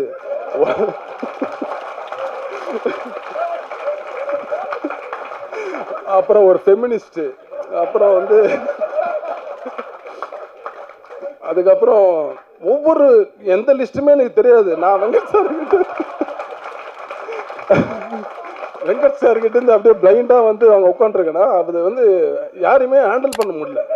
ஏன்னா எல்லாருமே பயங்கர அரசியல் பேசுகிறானுங்க, நம்மளுக்கு சுத்தமாக அது தெரியவே தெரியாது. அப்புறமா இது ஜாதி காஸ்ட்டு இந்த விஷயங்கள் இதெல்லாம் பேசுறது எனக்கு புதுசாக இருக்குது. நான் அப்போ தான் ஒரு உலகத்துக்குள்ளே நுழையிற மாதிரி ஒரு ஃபீல் இருந்தது. அப்புறமா இது அப்படியே பேச பேச அப்புறமா அவனுங்கிட்ட அப்புறம் நான் ரொம்ப நெருக்கமாகி அப்படியே பேச ஆரம்பிச்சதுக்கப்புறம் அப்புறம் என் மேலே உயிராயிட்டானுங்க, என்ன விடவே இல்லை. ஏன்னா ரொம்ப இறுக்கமாக இருந்தவனுங்களை நான் தான் ரொம்ப சிரித்து அவனுங்களை வந்து ஃப்ரீ பண்ண விட்டேன். என்னை விட இறுக்கமாக ரஞ்சித் இருந்தாப்புல. அப்போ ரஞ்சித்துக்கும் கொஞ்சம் ரிலாக்ஸ் அப்போ கிடச்சிருக்கும்னு நினைக்கிறேன் என்னால். ஏன்னா இவங்க எல்லாருமே ரஞ்சித் கிட்ட நெருங்காமல் நானே பார்த்துக்கிட்டேன் எல்லாத்தையும் இவங்க ஹேண்டில் பண்ணுறது. அப்புறம் ரொம்ப உண்மையிலே வந்து எல்லாருமே ஒவ்வொருத்தரும் ஒரு யூனிக். அவனுக்கு எல்லாருமே ஒரு பயங்கரமான திறமைசாலிங்க தான். அவனோட கடுமையாக உழைப்பானுங்க, ரொம்ப போராளிங்க மாதிரி உழைப்பானுங்க, அதில் எந்த டவுட்டுமே கிடையாது. அப்படி தான் கபாலி ஒர்க் பண்ணோம். கபாலி ஒர்க் பண்ண உடனே திருப்பி காலா ஆரம்பிச்சிது. காலாலயம் போயிட்டு அப்படியே அதுலேயும் கோராடிட்டு இருந்தேன். அதுலேயும் ரொம்ப நிறைய இயக்குனர்கள் வர ஆரம்பித்தாங்க, எல்லாம் சந்தித்தோம், எல்லாம் இது பண்ணோம். தொடர்ச்சி அப்படி தான் ரஞ்சித் கூட இப்படி போச்சு. ரஞ்சித் வந்து என்னென்னா சரோஜா படம் ஒர்க் பண்ணிட்டு இருக்கும்போது தொடர்ந்து ஒரு 60 நாள் நைட் ஷூட் போயிட்டே இருக்கும்போது எப்பேற்பட்டவனும் டயர்டாக ஏற்கனவே எனக்கு ஒரு 30 வயசு அப்பயே. அதனால் நைட் ஷூட்டில் என்னைக்காவது ஒரு நாள் அப்படி ஓரமாக உட்காந்தா போகிற பக்கத்தில் கை பிடிச்சி தரதானே எழுதிட்டு போயிட்டே இருப்பான். உட்காரானா உட்காராதவா நீ முதல்ல வேலையை பாருன்ட்டு. அந்த மாதிரி அன்னைக்கு கைது பிடிச்சி இழுத்துட்டு போனோமா இன்னைக்கு வரைக்கும் கொண்டு வந்து இங்கே வந்து என்னை வந்து விட்டுருக்காப்புல. அது எனக்கு ரொம்ப சந்தோஷமாக இருக்குது ரஞ்சித் கூட ஒர்க் பண்ணுறது. ரஞ்சித் கம்பெனியில் நீலம் ப்ரொடக்ஷன்ஸு இதில் வந்து இவ்வளோ ஒரு நம்பி இந்த கதையை முதல் தடவை நான் போய் இந்த லைனை ரஞ்சித் கிட்ட சொல்லும்போது காலாவோட ப்ரீவியஸ் அந்த டிஸ்கஷன் இருக்கும்போது சொன்னேன், இது ரொம்ப லைன் ரொம்ப நல்லா இருக்குண்ணா, சூப்பராக இருக்குது, நீ இது ஒர்க் பண்ணு, நம்ம பண்ணலாம் அப்படின்னாப்புல. அதுக்கப்புறமா ஸ்கிரிப்ட் முடிச்சுட்டு எடுத்துகிட்டு போய் கொடுத்ததுக்கப்புறமா ஸ்கிரிப்டெல்லாம் படிச்சுட்டு இது நல்லா இருக்குண்ணா அப்படின்ட்டு அப்போ தான் வந்து புதுசாக கம்பெனி வந்தாங்க இங்கே விஸ்டாஸ் மீடியா இப்போ இருக்கிறது நீலம் ஸ்டுடியோஸு. ஃபஸ்ட்டு முன்னாடி வேறு பேர் இந்த மாறிடுச்சு. ஸோ அப்புறமா அந்த அதித்தி ஆனந்த் கிட்ட வந்து போய் இந்த கதையை சொல்லு அப்படின்னும் போது இந்த இடத்துல வந்து ஜெனிக்கு நான் ரொம்ப தேங்க்ஸ் சொல்லி ஆகணும். ஏன்னா அவங்க வந்து பாம்பேலேருந்து வந்திருந்தாங்க. அவங்க ஒன்லி இங்கிலீஷு, நான் ஒன்லி தமிழ். அவங்க கிட்ட வந்து கதையை சொல்லணும். நான் இங்கிலீஷ் எனக்கு தெரிஞ்சு இங்கிலீஷில் கதையை சொன்னால் சத்தியமாக அவங்க ஓகே பண்ண மாட்டாங்க. அதுக்கப்புறம் ஜெனி தான் நடுவில் இருந்து நான் ஜெனிக்கிட்ட தமிழில் சொல்கிற அந்த சீனாக இருக்கட்டும், அதில் இருக்கிற காமெடி எதுவாக இருந்தாலும் அப்படியே அது இங்கிலீஷில் டிரான்ஸ்லேட் பண்ணிட்டே இருக்கும். இதை கேட்டு அவங்க சிரிச்சுட்டு இருந்தாங்க, என்னடா அது இங்கிலீஷில் சொல்லி டிரான்ஸ்லேட் பண்ணுறதே சிரிக்கிறாங்க அப்படின்ட்டு எனக்கு ஆச்சரியமாக இருந்தது. அதுக்கப்புறமா அவங்க ஓகே பண்ணாங்க. அதுக்கப்புறமா தான் இந்த கதை நடந்தது, படமாச்சு எல்லாமே. அதான் ஆனந்த், அதான் அதித்தி ஆனந்துக்கு நான் ரொம்ப தேங்க்ஸ் சொல்லிக்கிறேன் இந்த இடத்துல, இந்த படத்தை ஓகே பண்ணதுக்கு. அதுக்கப்புறம் இந்த மாதிரி நிறைய இந்த படம் வந்து நீங்கள் ஏன் இந்த படத்தை வந்து தேட்டரில் பார்க்கணும் அப்படின்னா, இது வந்து என் குடும்பத்தில் இருந்து என்னோட பெரியம்மாவுடைய வாழ்க்கையிலேருந்து எடுத்த ஒரு கதை. இந்த கதை எல்லார் வீட்லேயுமே ஏகப்பட்ட பிரச்சனைகள், இப்போ இருக்கிற சூழ்நிலைகள். அம்மாவுக்கு என்னைக்காவது ஒரு நாள் நம்ம வந்து ஃபோன் பண்ணுறோமா, பக்கத்தில் இருக்காங்களா, இல்லை வந்து நேரில் போய் பார்த்துட்டு வரோமா, இல்லை ஊரில் இருந்தவர் ஒரு ஃபோன் பண்ணி சாப்பிட்டியாமான்னு ஒரு வார்த்தை கேட்குறோமா, இல்லை வாரத்தில் ஒரு நாள் மாதத்தில் ஒரு நாள்ன்றது சத்தியமாக நம்ம மனசில் கை வச்சு பார்த்தீங்கன்னா கட்டாயமாக இருக்காது. அப்படி தான் நான் நினைக்கிறேன். ஏன்னா நானே எங்கள் அம்மா கிட்ட கூட நானே வந்து பேசுகிறதே வாரத்தில் எங்கேயாவது ஒரு நாள் தான். அப்படி தான் திடீர்னு போய் பார்த்துட்டு பேசுகிற மாதிரி இருக்குது. டெய்லியெலாம் என்ன ஃபோன் பண்ணியும் பேச முடியல நம்ம கதையில் சொல்கிற மாதிரி. ஆனால் இந்த படம் ஏன் அப்படி பார்க்கணும் அப்படின்னா, இது அம்மா எவ்வளோ ஒரு முக்கியமானவங்க. அம்மாவை எப்படி நம்ம ரொம்ப அசால்ட்டாக கடந்து போகிறோம், ரொம்ப வந்து சாதாரணமாக வந்து ரொம்ப அவங்கள கேரே பண்ணாமல் மதிக்காமல், ஏமா இது கூட பேச தெரியாதா, இங்கே ஏன் நின்றுருக்க, தேவையில்லாமல் ஏமா வளவலன்னு பேசிட்டு இருக்கு, இப்படிலாம் நம்ம அவங்கள வந்து திட்டி கடந்து போயிட்டே இருக்கிறோம். ஆனால் அது எவ்வளோ ஒரு முக்கியமான ஒரு உயிர்ன்றது வந்து இந்த படம் பார்த்தீங்கன்னா உங்களுக்கு கட்டாயமாக அது வந்து புரியும். உங்களுக்கு இந்த படம் வந்து இப்போ நீங்கள் சிரிச்சா மாதிரி உங்களை பயங்கரமாக சிரிக்க வைக்கும், அதே போல் உங்களை வந்து யோசிக்க வைக்கும், அழ வைக்கும், எல்லாமே பண்ணும் இந்த படம். ஏன்னா இது என்ன சொல்கிறோன்னா, வெங்கட் சார் பாதி ரஞ்சித் பாதி அந்த மாதிரி தான் இந்த படம் நினைக்கிறேன். ஏன்னா அவ்வளோ என்டர்டெயின்மெண்ட் இருக்கும் இந்த படத்துக்குள்ளே. இவங்க 2 பேர்கிட்டையுமே இருந்து நான் ரஞ்சித்கிட்டையும் அதான் கற்றுக்கிட்டேன். ரஞ்சித்தும் வந்து ஸ்பாட்டில் எங்கேயுமே வந்து ஒருத்தரை இது வரைக்கும் ஒரு நாள் திட்டினது கிடையாது. அவனுக்குள்ளே தான் அந்த கோபமும் கஷ்டமும் ஏதாவது இருக்குமே கண்டி யாரையுமே ஒரு வார்த்தை ஒரு சொல்லி எதுவுமே பண்ணது கிடையாது. அதுக்கப்புறமா நிறைய டைம் எடுத்துக்கிறேன்னா இல்லை பேசலாமான்னு தெரில எனக்கு. இப்போ இந்த படத்துக்குள்ள டெக்னீஷியனாக வந்து உள்ளே வந்து ஒவ்வொருத்தருமே ஃபஸ்ட்டு வந்து எடிட்டர் சண்முகம் சார் கட்டாயமாக அவரை சொல்லணும். என்னென்னா அவர் வந்து குக்கு, ஜோக்கரு, ரேணிகுண்டா மாதிரி படங்கள்லாம் பண்ணிவிட்டு அவர் கொஞ்சம் உடல் சரியில்லாமல் ஏதோ இருந்துட்டு அப்புறம் தான் திரும்பி வராரு. நண்பர் மூலிமா எனக்கு அறிமுகமானார். இந்த 3 படமே எனக்கு ரொம்ப பிடிச்ச படம். அப்பயே முடிவு பண்ணிட்டேன் இவர் கூட ஒர்க் பண்ணலாம் அப்படின்னு சொல்லிட்டு. முதல் நாள் 2 நாள் ஷூட்டிங்கு கட் பண்ணி சீன்ஸு காமிச்சார். எனக்கு ரொம்ப தைரியம் கொடுத்துட்டே இருந்தார். சார் நீங்கள் கரெக்டாக தான் பண்ணுறீங்க, கரெக்டாக ஒர்க் அவுட் ஆகுது, இது ஓகே தான் அப்படின்னாரு. ஆனால் எனக்கு பயம் வந்துக்கிட்டே இருந்தது. கரெக்டாக 2-3 நாள் கழித்து ஒரு பிரேக் வந்தது ஒரு நாள். அப்போ எல்லாத்தையும் எடுத்துகிட்டு தூக்கிட்டு ஓட்டு போய் ரஞ்சித்கிட்ட முதல்ல போய் காமிப்போம் சார், அதை சொல்லிட்டோம் அப்படின்னு சொல்லிட்டு ரஞ்சித்கிட்ட எடுத்து போய் கூப்பிட்டு போய் காமிச்சேன். ரஞ்சித் பார்த்துட்டு கரெக்டாக தானே இருக்குது, நல்லா தான் எடுத்துகிட்டு இருக்க, அதெல்லாம் எதுவும் யோசிக்காத நீ பண்ணு அப்படின்னு. ஏன்னா முதல்ல நம்மளை நம்பி ஒரு பெரிய பொறுப்பு கொடுத்துருக்காங்க, பயம் இருக்குது, இது கரெக்டாக கொண்டு போய் சேர்க்கணும், கரெக்டாக எடுக்கணும், வாய்ப்பு கொடுத்து அது சரியாக பயன்படுத்தாமல் போயிட்டோன்னா அது பெரிய தவறாயிடும். ஏன்னா 1 லட்சம் 2 லட்சம் கிடையாது, பல கோடிகள் போட்டு நம்ம படம் பண்ணுறோம். அந்த பயம் எனக்கு ரொம்ப கொடுத்துட்டே இருந்தது. அதில் எடிட்டர் வந்து ரொம்ப எனக்கு பெரிய சப்போர்ட் பண்ணார். அப்புறம் வந்து ஜெயந்த் சேதுமாதவன் கேமராமேனு, இவர் வந்து இந்த கதைக்குள்ளே நான் ட்ரை பண்ணேன். எனக்குலாம் அடுத்தடுத்ததுன்னு, ஏன்னா நான் படம் பண்ணும்போது ஒரு டீம் செட் பண்ணி வச்சுருந்தேன், இவங்க கூடலாம் ஒர்க் பண்ணணும் அப்படின்னு சொல்லிட்டு. அது எல்லாமே என்னென்னா எல்லாருமே பயங்கர பிஸி ஆகிட்டாங்க. எல்லாருமே ஒரு படத்துக்குள்ளே இருக்காங்க, யாருமே என்னால் எனக்கு கூட முடியல.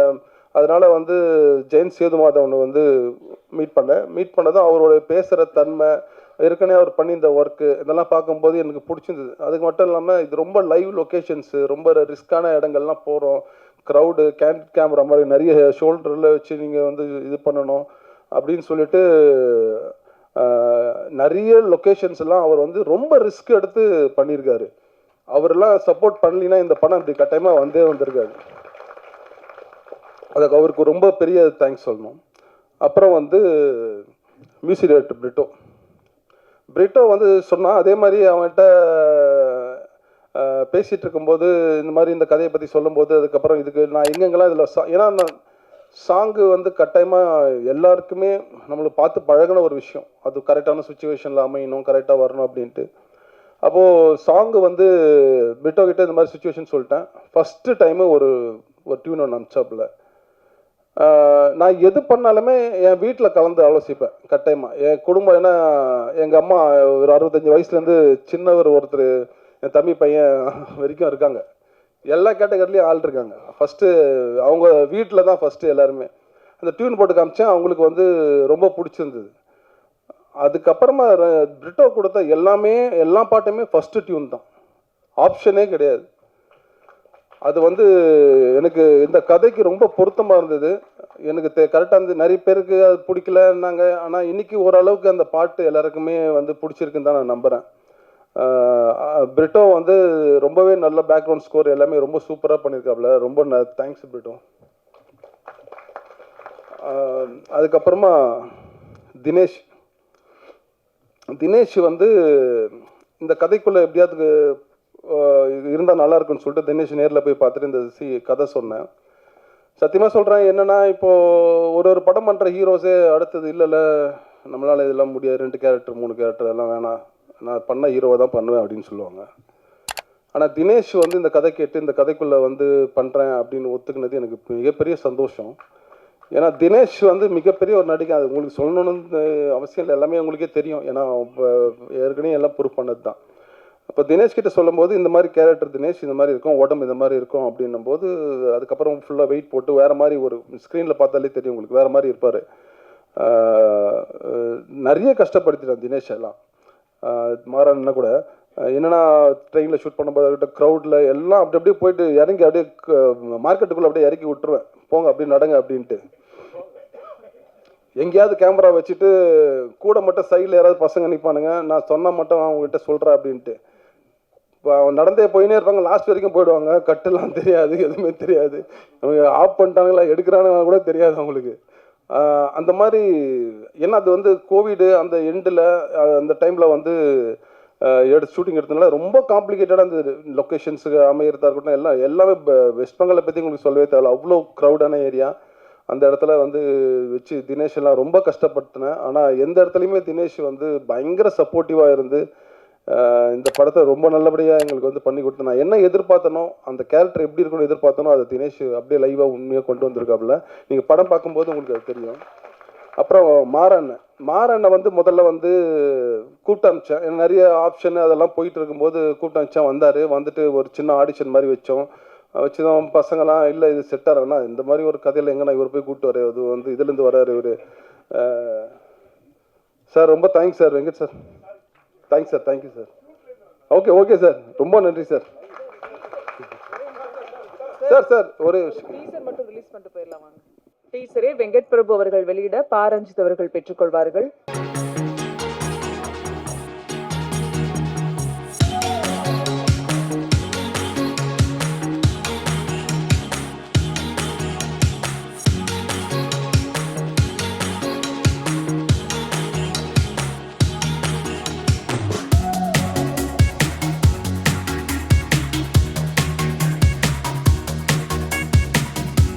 அப்புறம் மாறண்ண வந்துட்டு எனக்கு அவருக்கு கரெக்டாக இருந்தது, இந்த கேரக்டர் அவர் பண்ணால் நல்லா இருக்குன்னு தோணுச்சு. ஏன்னா ரியல் கேரக்டருக்கு அப்படியே கரெக்டாக ஒத்து போயிருந்தார்.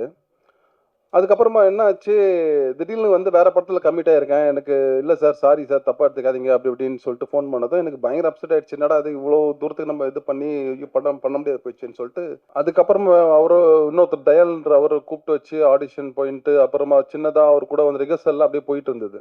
அப்புறம் திடீர்னு ஒரு நாள் ஃபோனு மாறண்ண கிட்டேருந்து, இந்த மாதிரி சார் அது கேன்சல் ஆகிடுச்சு, நான் வந்து இந்த படத்தில் பண்ணுறேன் சார் அப்படின்னதும் எனக்கு ரொம்ப சந்தோஷமாக இருந்தது. அப்புறமா அந்த ஒரு தயால் கிட்ட வந்து ரொம்ப சாரி சொல்லி எக்ஸ்கியூஸ் பண்ணி, நான் எதிர்பார்த்த மாதிரி இருக்காங்க சார், நான் சாரி தப்பாக எடுத்துக்காதீங்க அப்படின்னு சொல்லிட்டு அப்புறமா அவர் அவாய்ட் பண்ணிட்டு மாறண்ண உள்ளே கூப்பிட்டேன். அப்புறம் மாறண்ண எப்படி நடிச்சிருக்காருன்றது நீங்கள் படம் பார்க்கும்போது தான் தெரியும். ஏன்னா அவர் வழக்கமாக ஒரு சிரிச்சு கவுண்டர் டைலாக், ஆனால் இதுலேயும் கவுண்டர் டைலாக் அவர் போட்டிருக்காரு, அந்த யதார்த்தம் மீறாமல் அப்படியே அந்த கதைக்குள்ளே இருக்கும். ரொம்ப சூப்பராக நடிச்சிருக்காரு. ஒரு பெர்ஃபார்மன்ஸு ஒரு சீனில் வந்து தினேஷும் மாறனும் 2 பேரோட பெர்ஃபார்மன்ஸை பார்த்துட்டு நான் ரொம்ப கண் கலங்கிட்டேன். நான் அந்த அளவுக்கு ஒரு சூப்பராக வந்து இந்த படத்துக்கு மாறனை வந்து அவரை விட்டால் வேற யாருமே ஆப்டாக இருந்திருக்க மாட்டாங்க இந்த கேரக்டர். அவ்வளோ சூப்பராக வந்து மாறனை பண்ணியிருக்காரு. அப்புறம் ஊர்வசி அம்மா, அதாவது இந்த கழுதை எழுதி முடிச்சுட்டு ரஞ்சித் கிட்ட போய் சொல்லி எல்லாம் ஓகே ஆனதுக்கு அப்புறமா இப்போ எழுதுற வரைக்கும் எனக்கு யாருமே ஐடியா இல்லை. ஏன்னா ரியல் கேரக்டர்ன்றதுனால நான் அதை எழுதி முடிச்சிட்டேன். ஃபஸ்ட்டு ஆப்ஷனே வந்து ஊர்வசி அம்மா தான். ஒரு வேலை இல்லை, என்னால் பண்ண முடியாது, வாய்ப்பு இல்லை அப்படின்னு சொல்லிட்டாங்கன்னா ராதிகா மேடம் கிட்ட போகலாம் அப்படின்னு ஒரு ஐடியா என்கிட்ட இருந்தது.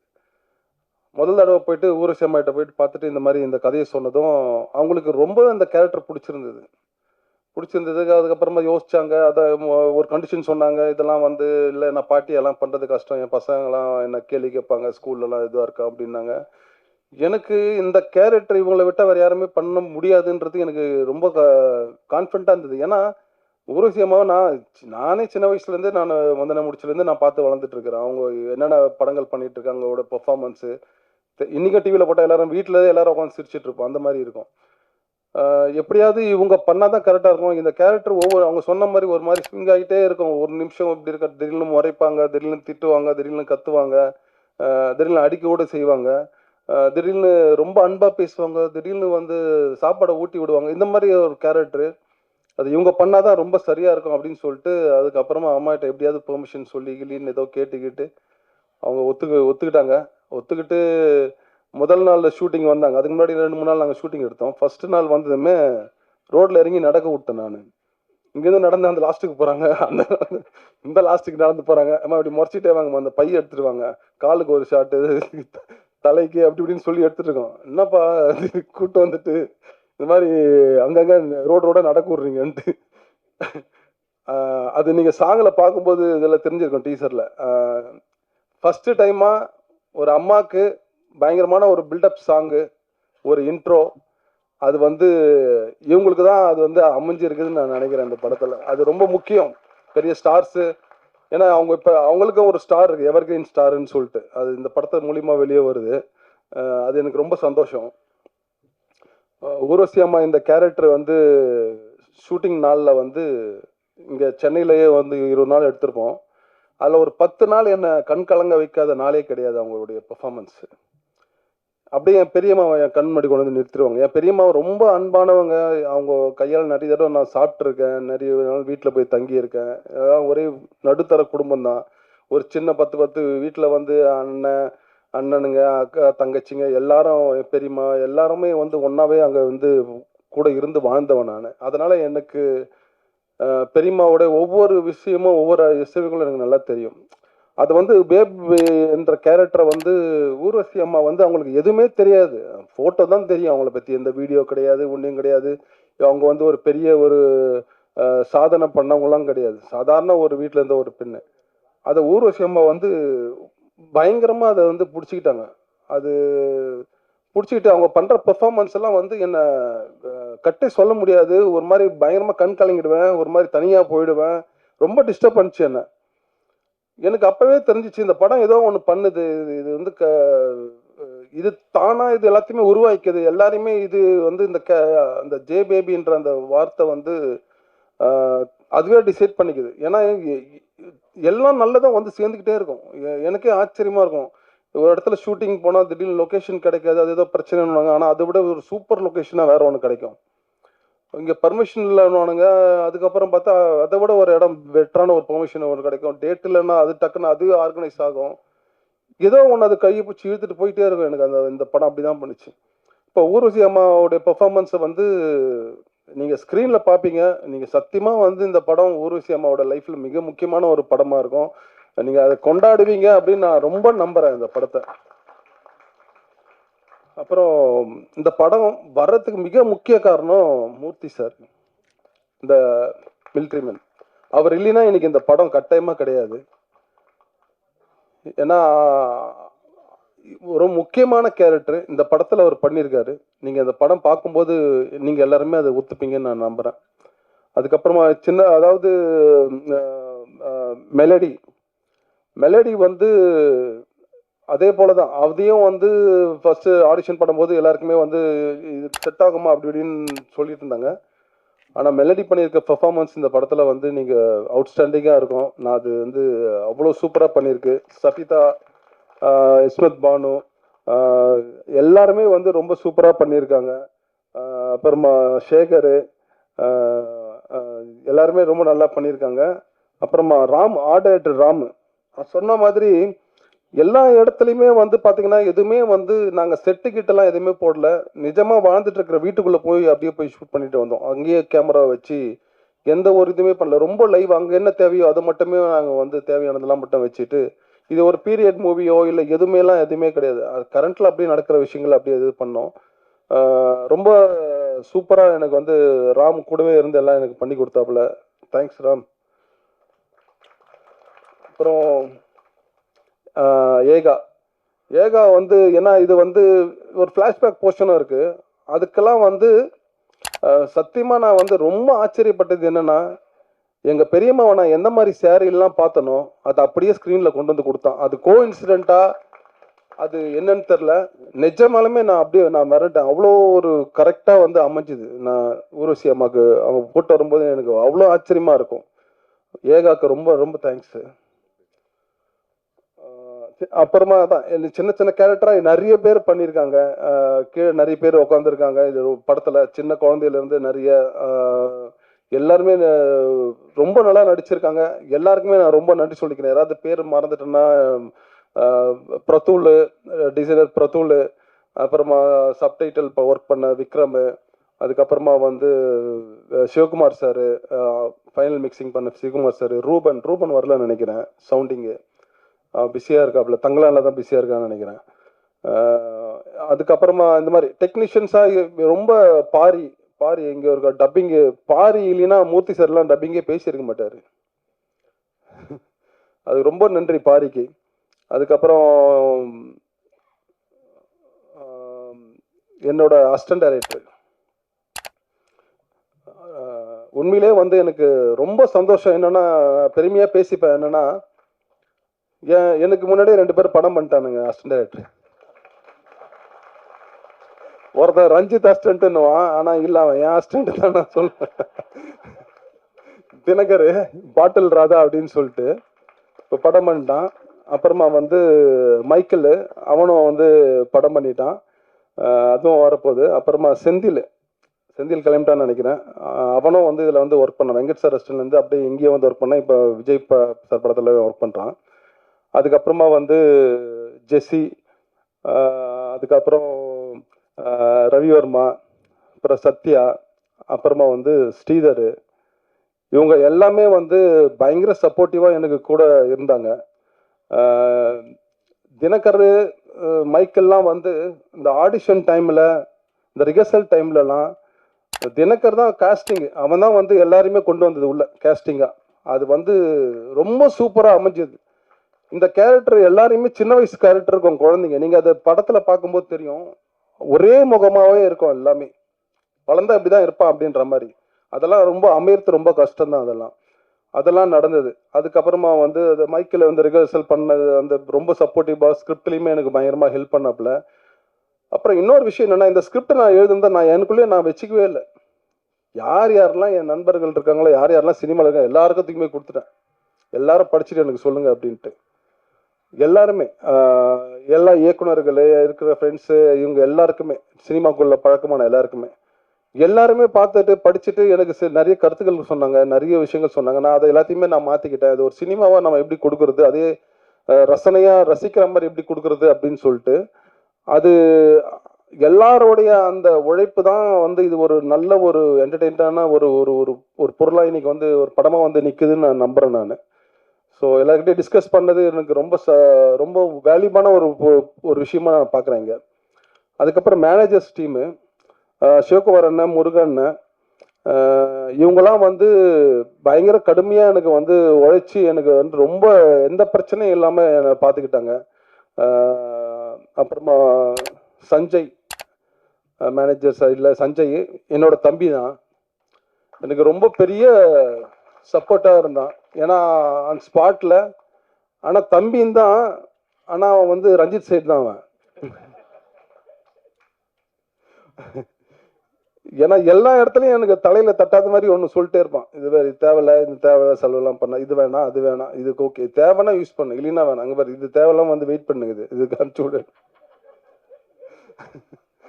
எதுக்கு அவங்களுக்கு இது இப்படி அப்படின்னு சொல்லிட்டு நான் இது பண்ணிட்டே இருப்பான். பெரிய சப்போர்ட்டிவ். அங்கே நான் உடஞ்சி நின்னா கூட அவன் தான் எனக்கு வந்து ரொம்ப ஹெல்ப் பண்ணான். அப்புறம் மறந்துட போகிறேன், என்னோட குடும்பம், என் அம்மா, என் மனைவி, என் தம்பிங்க, தம்பி ஒய்ஃபுங்க, என் பசங்க எல்லாருமே ரொம்ப சப்போர்ட் பண்ணாங்க. அவங்க இல்லைன்னா நான் இங்கே இல்லை. ஏன்னா உங்களுக்கு தெரியும், சினிமாக்குள்ளே வந்துட்டு ரொம்ப போராட்டமாக ட்ரை பண்ணிட்டு இருக்கும்போது எல்லாமே என்னோட தம்பிங்க தான். என் தம்பிங்கெல்லாம் எப்படின்னா, நான் எதுக்கு சொல்கிறேன்னா, செலவு காசு இல்லாமல் ரொம்ப கஷ்டப்பட்டு இருப்பேன். வந்து சரின்ட்டு ஹேங்கர்லேருந்து பேண்ட் எடுத்து போட்டு வெளியே போனால் கை விட்டால் ஒரு 500 ரூபா காசு இருக்கும். எவன் வச்சானே தெரியாது. அந்த மாதிரிலாம் வந்து என்னுடைய கொடுப்பனை தான் நான் நினைக்கிறேன். நான் என் தம்பிங்கெல்லாம் எனக்கு குடும்பம் அமைஞ்சது. எனக்கு எல்லா படத்தை பற்றி டிஸ்கஸ் பண்ணுவாங்க. ரஞ்சித் படத்தையும் பற்றி எதுவாக இருந்தாலும் நல்லா இருக்குன்னு நல்லா இல்லை, எது பயங்கரமாக நடக்கும் ஆர்கியூமெண்ட் வீட்டில். அது வந்து எனக்கு ரொம்ப ஆரோக்கியமாக நான் நினைக்கிறேன் நான் இதை. அப்போ என்னுடைய நண்பர்கள், சின்ன வயசு நண்பர்கள், எனக்கு பெரிய நிறைய ஃப்ரெண்ட்ஸ் சர்க்கிள் இருக்காங்க. எல்லாருக்குமே நான் இந்த இடத்துல ரொம்ப நான் நன்றி சொல்லிக்கிறேன். அப்புறம் வந்து சிவா, இவர் காமராஜன், எல்லாருமே இந்த டீமு, இப்போ வந்து ப்ரொமோஷன் பண்ணிட்டு இருக்க பீட்ரூட், சுதீர், ஆல்டோ, இவங்க எல்லாருக்குமே ரொம்ப நன்றி சொல்லிக்கிறேன். இந்த படம் ஏன் நீங்கள் தயவு செஞ்சு பார்க்கணும் அப்படின்னா, தவறாமல் உங்கள் அம்மாவை கூப்பிட்டு வந்து இந்த படத்தை பாருங்கள். இது அம்மா மட்டும்தான் கூட்டிட்டு வரணும் கிடையாது. அக்கா கூட பிறந்தவங்க, தங்கச்சி கூட பிறந்தவங்க, அண்ணன் கூட பிறந்தவங்க, தம்பி கூட பிறந்தவங்க, பேசாமல் இருக்கிறீங்களா கூட நீங்கள் தயவு செஞ்சு இந்த படத்தை போய் பாருங்கள். எங்கேயாவது ஒரு இடத்துல உங்களை வந்து இந்த படம் வந்து கட்டாயமாக உங்களை கனெக்ட் பண்ணும். படம் பார்த்துட்டு வெளியில் வந்தீங்கன்னா கட்டாயமாக அம்மாவுக்கு ஃபோன் எடுத்து எப்படிமா இருக்க, சாப்பிட்டியான்னு ஒரு வார்த்தை நீங்கள் கட்டாயமாக கேட்பீங்க. அப்படின்றது இந்த படம் கட்டாயமாக உங்களை செய்யும் நான் நம்புகிறேன். இதை தாண்டி வேறு யாரையாவது நான் விட்டுருந்தா கட்டாயமாக அது கவனிக்காமல் மறந்தான் விட்டுருப்பேனே தவிர அப்படி ஒரு இது கிடையாது. தயவு செஞ்சு அப்படி தப்பாக நினச்சிக்காதீங்க. ரொம்ப நன்றி, ரொம்ப ரொம்ப நன்றி. ரொம்ப நேரம் வச்சு பேச வச்சு ரொம்ப தேங்க்ஸ். இடையே இவ்வளோ அழகாக நகைச்சுவையாக கொண்டு போனார்னா இந்த படம் எவ்வளோ நகைச்சுவையாக கொண்டு போயிருப்பாருன்றது நமக்கு தெரியுது. வாழ்த்துக்கள் சார். அடுத்து நான் பேச அழைக்கிறோம். சகல சந்தோஷமும் அம்மாவுக்கு நிகர் அவரே, ஆயுள் உள்ளவரை ஒலிக்கும் ஒரு குரல் அம்மா, உறவுகள் வாழ உறவுகளோடு வாழ ஒரு படம் தந்தவர் இந்த தயாரிப்பாளர். அவரது அம்மாவே பார்த்து பாராட்டிய படம் ஜே பேபி. வாழ்த்துக்களோடு அழைக்கிறோம் பா ரஞ்சித் அவர்களை. ஜெய் பீம். ரொம்ப சந்தோஷம், மகிழ்ச்சி. ஒரு யார்கிட்ட இருந்து ஆரம்பிக்கிறது? எங்கள் சார் வந்துட்டு போனார், ரொம்ப சந்தோஷமாக இருந்தது. விபி சார் அட்டகத்தி படத்துக்கு வந்து ஒரு பெரிய ஆதரவை எனக்கு கொடுத்தவர். சுரேஷ் அண்ணன் படத்துக்கும் அவர் வரணும்னு சொல்லிட்டு ஆசைப்பட்டோம். நான் ரொம்ப கோவமாக தான் இந்த இண்டஸ்ட்ரிக்குள்ளே வந்தேன். என்னுடைய கோவத்தை என்னாலே கட்டுப்படுத்த முடியாது. ரொம்ப எங்கள் அம்மா கூட சொல்லுவாங்க, எங்கள் தாத்தா பேர் வந்து கீரமுல்லுன்னு சொல்லுவாங்க. ஏன்னா சும்மா அப்படின்னு இருக்குன்னு குத்துனாலே கோவம் வரும் எங்கள் தாத்தாக்கு அப்படின்னு சொல்லிட்டு. அதனால் எங்கள் அம்மா அடிக்கடி என்னையும் அது மாதிரி சொல்லிட்டு இருப்பாங்க, கீரமுள்ளு மாதிரி கோவம் வருதுடா அவனுக்குன்னு சொல்லிட்டு. அந்தளவுக்கு கோவத்தோடு வந்தவன் நான். ஆனால் ஃபஸ்ட்டு படம் ஒர்க் பண்ணுறப்போ வந்து ஃபஸ்ட்டு சினிமாவுக்குள்ளே வந்தவொடனே வந்து தகப்பன் சாமின்னு ஒரு படம் ஃபுல் லென்த்தாக அந்த படம் தான் ஃபுல்லாக ஒர்க் பண்ணேன். அந்த படத்தில் எனக்கு ஒரு அனுபவம் கிடைச்சிது. அதுதான் சினிமான்னு நான் நினச்சிட்டு இருந்தேன். ஒரு எல்லா விதமான அனுபவங்களும் நிறைந்த ஒரு படம் அது. ஆனால் அந்த படத்துக்கு அப்புறம் நான் வந்து ஒர்க் பண்ணது வந்து சென்னை 28. அப்படியே டோட்டலாக எது சினிமான்னு நினச்சிட்டு வந்தோமோ அதை அப்படியே மாற்றி வேலை செய்கிறதும் சரி, கதையும் சரி, புதுசாக ஒரு லைஃப்பை உண்டாக்குன ஒரு படமாக எனக்கு வந்து இருந்தது. அண்ட் வந்து சென்னை 28 வந்து நான் எல்லா வேலைகளும் நான் செஞ்சேன். நான் ஒரு படத்தை வந்து கோபம் இல்லாமல் அன்பாக சிரித்து சந்தோஷமாக எடுக்க முடியும். அந்த படம் வந்து மக்களுக்கு வந்து பிடிச்ச படமாகவும் மாறும். அப்புறம் வந்து சினிமா என்பது வந்து ஒரு ரசனை சம்மந்தப்பட்ட விஷயந்தான். ஏற்கனவே மக்கள் மனதில் புகுத்தப்பட்ட இல்லை மக்கள் விரும்புகிற ஒரு கமர்ஷியல் யுக்தி அப்படின்றத வந்து உடைச்சி வெற்றி பெற்ற படம் தான் வந்து சென்னை 28. அதை எடுத்த விபி சார் தான் என்னுடைய கோவத்தை எல்லாத்தையும் மாற்றி ஒரு ஜாலியாக ஒரு படம், ஜாலியாகவும் நீ அமைதியாகவும் ஒரு படத்தை உன்னால் எடுக்க முடியும், எல்லாரையும் வந்து ஜாலியாக அவங்ககிட்டேருந்து வேலை வாங்கி உன்னால் படம் எடுக்க முடியும்னு சொல்லிட்டு எனக்கு வந்து சொல்லி கொடுத்தாரு. ஸோ அந்த லேர்னிங்லேருந்து தான் என்னுடைய கோவங்கள் வந்து மாற்றி வெறும் படைப்பில் வந்து என்னுடைய கோவத்தையும் மக்கள்கிட்ட வந்து வேலை செய்கிற இடத்துல மனிதர்கள்கிட்ட வந்து நம்ம இருக்கிற சுவாபத்தை வந்து டோட்டலாக மாற்றிக்கிற தன்மையும் வந்து விபி சார் கிட்டேருந்து தான் நான் வந்து ரொம்ப ஸ்ட்ராங்காக வந்து நான் கற்றுக்கிட்டேன். ஸோ சார் வந்து இந்த நிகழ்வுக்கு எங்களுக்கு வந்து அவருடைய அன்பையும் நன்றியை வந்து தெரிவித்தது வந்து எனக்கு ஒரு மிகப்பெரிய சந்தோஷமாக இருக்குது. அண்ட் சாருக்கு வந்து ரொம்ப ரொம்ப நன்றி. அவருடைய பிஸியான ஸ்கெடியூலில் வந்து எங்களுக்காக வந்திருந்தார். ஸோ அப்படின்ற ஒரு இடத்துலேருந்து தான் வரோம். இன்னொன்று சினிமாவில் ஒன்று இருக்குது. இப்போ நாங்கள்லாம் வந்து வரப்போ கல்யாணம் ஆகாமல் ஒரு யங்ஸ்டராக சின்ன வயசுலேயே வந்து அசிஸ்டன்ட் டைரக்டராக நாங்கள் வந்து வந்துட்டோம். சுரேஷ் அண்ணா வந்து இண்டஸ்ட்ரிக்குள்ளே வரப்போ வந்து கல்யாணம் ஆகிட்டு ஒரு பெரிய மெச்சூர்டான ஒரு கேரக்டராக வரப்போ, ஸோ கல்யாணம் ஆகிட்டு வந்தாலுமே வந்து சினிமாவில் என்ன பண்ணுவோன்னா, கல்யாணம் ஆனால் சக்ஸஸ் பண்ண முடியாது. கல்யாணம் ஆகிட்டு வரவங்களுக்கு வந்து ஒரு பொறுப்பு இருக்காது. ஏன்னா அவங்களுக்கு வந்து குடும்பன்ற ஒரு குடும்பத்தோட ஒரு நிறைய தொடர்பு இருக்கும். அவங்களால வந்து ஃபுல் டைம் ஒர்க் பண்ண முடியாது. ஸோ இந்த மாதிரி ஒரு சிக்கலுக்குள்ளே இருந்தது. ஏன்னா தகப்பன் சாமி நான் ஒர்க் பண்ணுறப்போ கூட ஒரு அண்ணன் வந்து ரொம்ப கஷ்டப்படுவார். அந்த அண்ணன் கஷ்டப்படுறதுக்கு மெயின் ரீசனே அவர் கல்யாணம் ஆயிடுச்சு. அவர் ஏதாவது ஒரு தப்பு பண்ணாலுமே வந்து டக்குன்னு ஃபஸ்ட்டு வந்து உனக்கு கல்யாணம் ஆயிடுச்சுல நீ அதனால தான் அப்படி பண்ணுவேன் அப்படின்னு சொல்லிட்டு அவங்க மேலே வந்து ஒரு பெரிய வார்த்தை போட்டே இருப்பாங்க. அண்ட் எனக்கு ரொம்ப ஆச்சரியமாக இருக்கும், சுரேஷ் அண்ணாவோட பசங்கள்லாம் அவர் வரப்பே வந்து அவங்க பசங்கள்லாம் பெரிய பெரிய பசங்க இண்டஸ்ட்ரிக்குள்ளே வந்து அவர் எங்கள் கூட சேர்ந்து ஒர்க் பண்ணுறப்ப எங்கள் டீம்லேயே வந்து ரொம்ப மூத்தவர்னா வந்து சுரேஷ் அண்ணன் தான். ஸோ அவர் அப்படி உள்ளே வரப்போ அவருக்கு கூட அவரை நம்ம ஃபஸ்ட்டு இந்த மாதிரியான ஒரு சூழல் இருக்குதுல்ல, அதை பிரேக் பண்ணி அவர் உள்ளே வந்து ரொம்ப கான்ஃபிடென்ட்டாக ரொம்ப தனியாக ரிசர்வ்டாக தான் இருப்பார் ஃபஸ்ட்டு. இப்போ நான் பிச்சுமணி ஸ்ரீபதி எல்லாம் வந்து ஒரு டிஸ்கஷனுக்குள்ளே இருப்போம். ஆனால் சுரேஷ் அண்ணா கொஞ்சம் வெளியவே இருப்பார். கொஞ்சம் ஃபஸ்ட் டைமில் வரப்போ கொஞ்சம் ரிசர்வ்டாகவே இருந்தார். ஆனால் கொஞ்சம் கொஞ்சமாக அவர் உள்ளே வந்ததுக்கப்புறம் அவருடைய என்ன சொல்கிறது ஒரு அன்பும் அந்த ஸ்பான்டேனியஸான ஒரு காமெடி சென்ஸும் இருக்குல்ல, அது வந்து அவருக்கு ஒரு பெரிய ரசிகத்தன்மையை வந்து உருவாக்குச்சு. அண்ட் வந்து அதுக்கப்புறம் அவர் கூட வந்து நாங்கள் ரொம்ப நெருங்கி வந்து பழக ஆரம்பித்தோம். அண்ட் அவர் எப்போவுமே அவங்க வீட்டுக்கு கூப்பிட்டுருவார். அவங்க வீடு வந்து எப்படின்னா ஒரு சினிமா குடும்பம். அது அந்த குடும்பம் பார்த்தீங்கன்னா சினிமாவை பற்றி டிஸ்கஸ் பண்ணுவாங்க, சினிமா பற்றி எல்லாத்தையும் தெரியும், எல்லா பாடல்கள் பற்றி டிஸ்கஸ் பண்ணுவாங்க. ஒரு படம் கமர்ஷியலாக படம் வந்து இருக்கா இல்லையான்றது வந்து அந்த குடும்பத்துக்கு நீங்கள் படம் போட்டு காட்டினீங்கன்னா போதும், அவங்களுக்கு படம் பிடிச்சிச்சுன்னா படம் வந்து கமர்ஷியல் ஹிட் அது. ஸோ அந்த அளவுக்கு வந்து அந்த குடும்பம் வந்து இருக்கும். அம்மாவாக இருக்கட்டும், சுரேஷ் அண்ணாவுடைய ஒய்ஃப் வந்து அண்ணியாக இருக்கட்டும், அவங்க வந்து சோறை வந்து ஆக்கி போட்டு அவங்களுடைய அன்பை வந்து பயங்கரமாக காட்டுவாங்க. இங்கே தான் சென்னையில் குறிப்பாக இங்கே இருக்க கேகே நகரில் தான் வந்து இருக்கிறாங்க. அவங்க வீட்டில் நீங்கள் போனீங்கன்னா அப்படியே வந்து வாழை இலை பெருசாக போட்டு வந்து எல்லா விதமான கறியும் வச்சு அப்படியே சோத்தை வந்து நிறைய கொட்டி சாப்பிட சொல்லி அவ்வளோ அன்பை வந்து கொடுக்குற ஒரு குடும்பமாக வந்து சுரேஷ் அண்ணா குடும்பம். அவங்க அம்மா வந்து பயங்கரமாக வந்து சாப்பிட சொல்லுவாங்க, அன்னிங்க பயங்கரமாக சாப்பிட சொல்லுவாங்க. சஞ்சய் அவங்க பசங்க நீங்கள் இப்போ கூட போனீங்கன்னா அந்த குழந்தைங்கள்லாம் வந்து அவ்வளோ உரிமையாக வந்து அங்கிள்னு கூப்பிடும். லைக் வந்து நமக்கு வந்து அந்த உறவு மேலே இருக்கிற ஒரு பெரிய பற்றே வந்து ரொம்ப ஆச்சரியமாக இருக்கும். இப்போ நான்லாம் வளர்ந்ததுக்கப்புறம் எங்கள் அண்ணன் தம்பிக்கிட்ட நான் வந்து அந்தளவுக்கு க்ளோஸாக பேசிக்கிறேன்னா அதில் ஒரு சின்ன ஒரு இப்பன் பட்ஸ் இருக்கும்.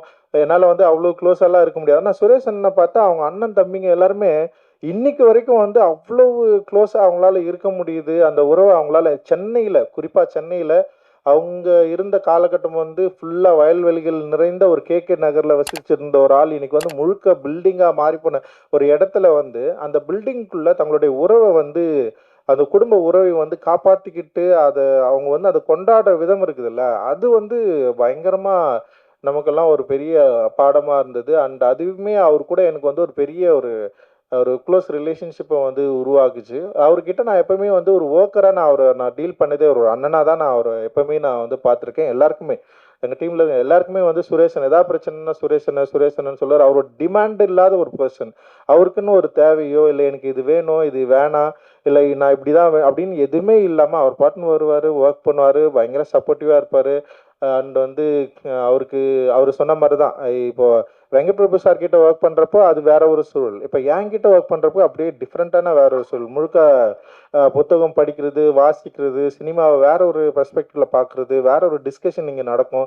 அது எல்லாமே வந்து அவருக்கு ஒரு ஆச்சரியமாக இருந்தாலுமே அவர் இதுக்குள்ளே வந்து இதை பார்த்து புரிஞ்சுக்கிட்டது இருக்குல்ல. இப்போ அவரோட இந்த படத்தில் நம்ம அதை வந்து ஜேபிபியில் வந்து நமக்கு அது ரொம்ப கிளியராக வந்து தெரியும். ஸோ அவர் வேற ஒரு சூழலில் வேற ஒரு காலகட்டத்தில் வேற ஒரு இடங்கள்லேருந்து வந்தாலுமே கூட இப்போ என்கிட்ட ஒர்க் பண்ணுறப்போ இந்த சமூக சூழலை சிக்கல்களை புரிஞ்சுக்கிட்டு இங்கே நடக்கிற டிஸ்கஷன் அந்த டிபேட்டை வந்து அவர் செமையாக அண்டர்ஸ்டாண்ட் பண்ணிக்கிட்டு அவருடைய திரைப்படங்களில் அதை கண்ட்ரோலாக வந்து அவர் ஹேண்டில் பண்ண விதம் இருக்குல்ல, அது வந்து ஜேபியோட மிக ஸ்பெஷலாக இருந்ததாக நான் வந்து பார்க்குறேன். உண்மையிலேயே வந்து அது சூப்பராக அவர் வந்து ஹேண்டில் பண்ணியிருக்காரு.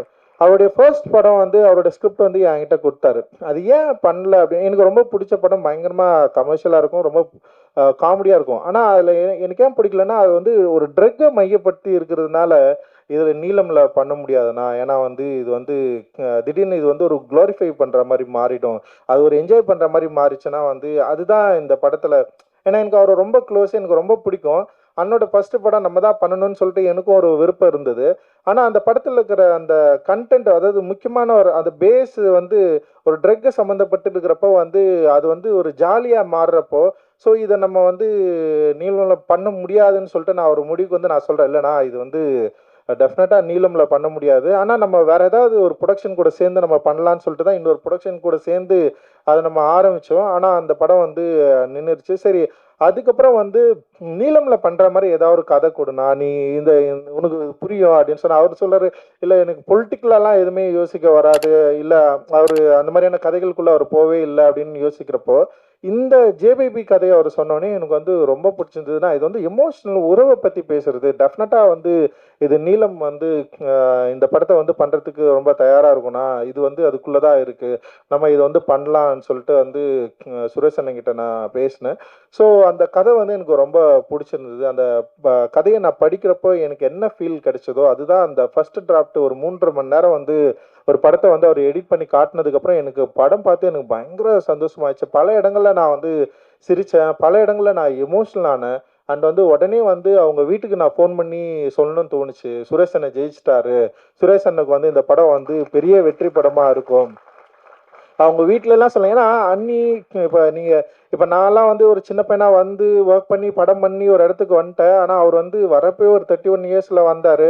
அவங்க ஃபேமிலி வந்து அவருக்கு வேறு வேலையே இல்லை, அசிஸ்டன்ட் டைரக்டர் வேலை தான். அசிஸ்டன்ட் டைரக்டரில் எவ்வளோ சேலரி கிடைக்கும்னு நமக்கு தெரியும். ஆனாலுமே வந்து அவங்க ஃபேமிலியில் வந்து அவர் ஒரு எதிர்பார்த்துட்டே இருக்கிறப்போ அவர் எப்படியாவது வந்து ஜெயிச்சிருவாரா அப்படின்னு யோசிக்கிறப்போ என்னால் ஃபர்ஸ்ட் டிராஃப்ட் பார்த்துட்டு என்னால் அவ்வளோ கான்ஃபிடென்ட்டாக சொல்ல முடிஞ்சுது. இந்த படம் நிச்சயமாக வந்து மக்களுக்கு வந்து பிடித்த கொண்டாடுற ஒரு படமாக இருக்கும். அப்படி ஒரு படத்தை வந்து சுரேஷ் அண்ணா ஹேண்டில் பண்ணியிருக்காரு. அண்ட் வந்து அந்த டெக்னீஷியனு அவங்க ஒர்க் பண்ண விதம் எல்லாருமே ரொம்ப கண்ட்ரோல்டாக செம்ம சூப்பராக இருந்தது. அது வந்து எனக்கு ரொம்ப ரொம்ப பிடிச்ச ஒரு படமாக இருந்தது. அதுதான் நான் சுரேஷ் அண்ணன் கிட்ட வந்து பகிர்ந்துக்கிட்டேன். நிச்சயமாக இந்த படம் வந்து எனக்கு ஃபர்ஸ்ட் டைம் நான் பார்க்குறப்ப எனக்கு என்ன எமோஷனல் கிரியேட் பண்ணிச்சோ அது ஆடியன்ஸ் கிட்ட நிச்சயமாக கிரியேட் பண்ணணும்னு ஒரு பெரிய நம்பிக்கையோட நான் வந்து காத்துட்டு இருக்கிறேன்னா. ஏன்னா இன்னைக்கு இருக்கிற சூழலில் என்ன மாதிரியான படங்கள் ஓடும் ஓடாதுன்றதை வந்து ஒரு முன்முடிவோட நம்மளால் அணுகவே முடியல. ஏன்னா ஒரு ரொம்ப ஆக்ஷனு ரொம்ப அகோரித்தனமான ஒரு ரத்தம் தெரிக்கிற படங்கள் தான் வந்து இங்கே ஓடுன்னு சொல்லிட்டு சமீபத்தில் வந்து அந்த படங்கள் வந்து எண்ணிக்கையில் இடமா வந்துட்டே இருக்கிறப்ப தான் மஞ்சுமல் பாய்ஸு ப்ளூ ஸ்டார் மாதிரியான படங்கள் ரிலீஸ் ஆகி மக்கள்கிட்ட வந்து ஒரு பெரிய வரவேற்பை பெற்று பெரிய வெற்றி படமாக மாறுது. ஸோ மக்களுடைய ரசனையை வந்து நம்ம ஒரு இது இப்படி தான் இருக்குது, மக்கள் இதுதான் பிடிக்குது அப்படின்றத வந்து நம்மளால் வந்து அதை ஸ்டீரியோடைப் பண்ண முடியாதுன்னு நான் நினைக்கிறேன் நான். ஸோ அதனால் இந்த ஜேபிபி படம் நிச்சயமாக மக்களுடைய ரசனைக்கு ஏற்ற மக்களுடைய ரசனையை ரொம்ப இணைக்கிற விரும்புகிற ஒரு படமாக டெஃபினட்டாக இருக்கும்னு நான் நினைக்கிறேன்.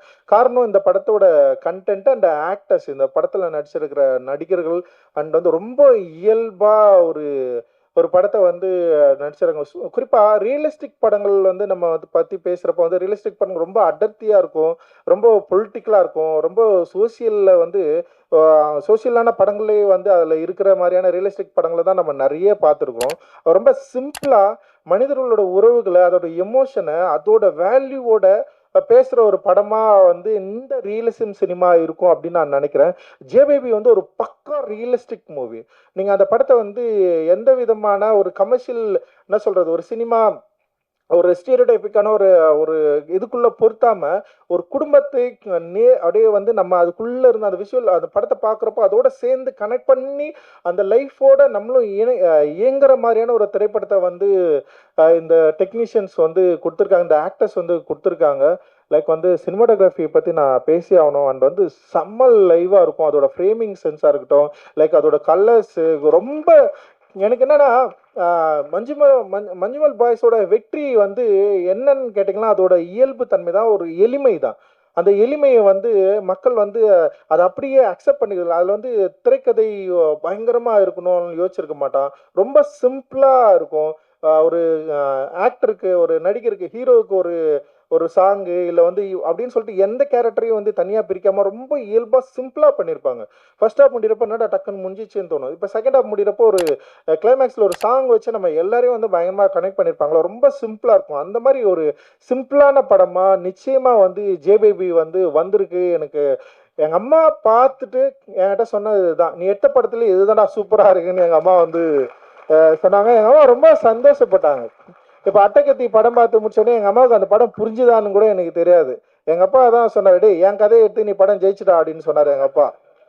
ஆனால் என்னென்னா எங்கள் அம்மாவுக்கு வந்து அந்த படம் புரிஞ்சுதான்லாம் எனக்கு தெரியாது. ஆனால் எங்கள் அம்மா நான் எங்கள் ஊருக்கு போனோடனே கட்டி பிடிச்சி எனக்கு ஒரு முத்தம் கொடுத்தாங்க. அந்த முத்தம் என்னென்னா நீ ஜெயிச்சிட்ட அப்படின்றது தான்.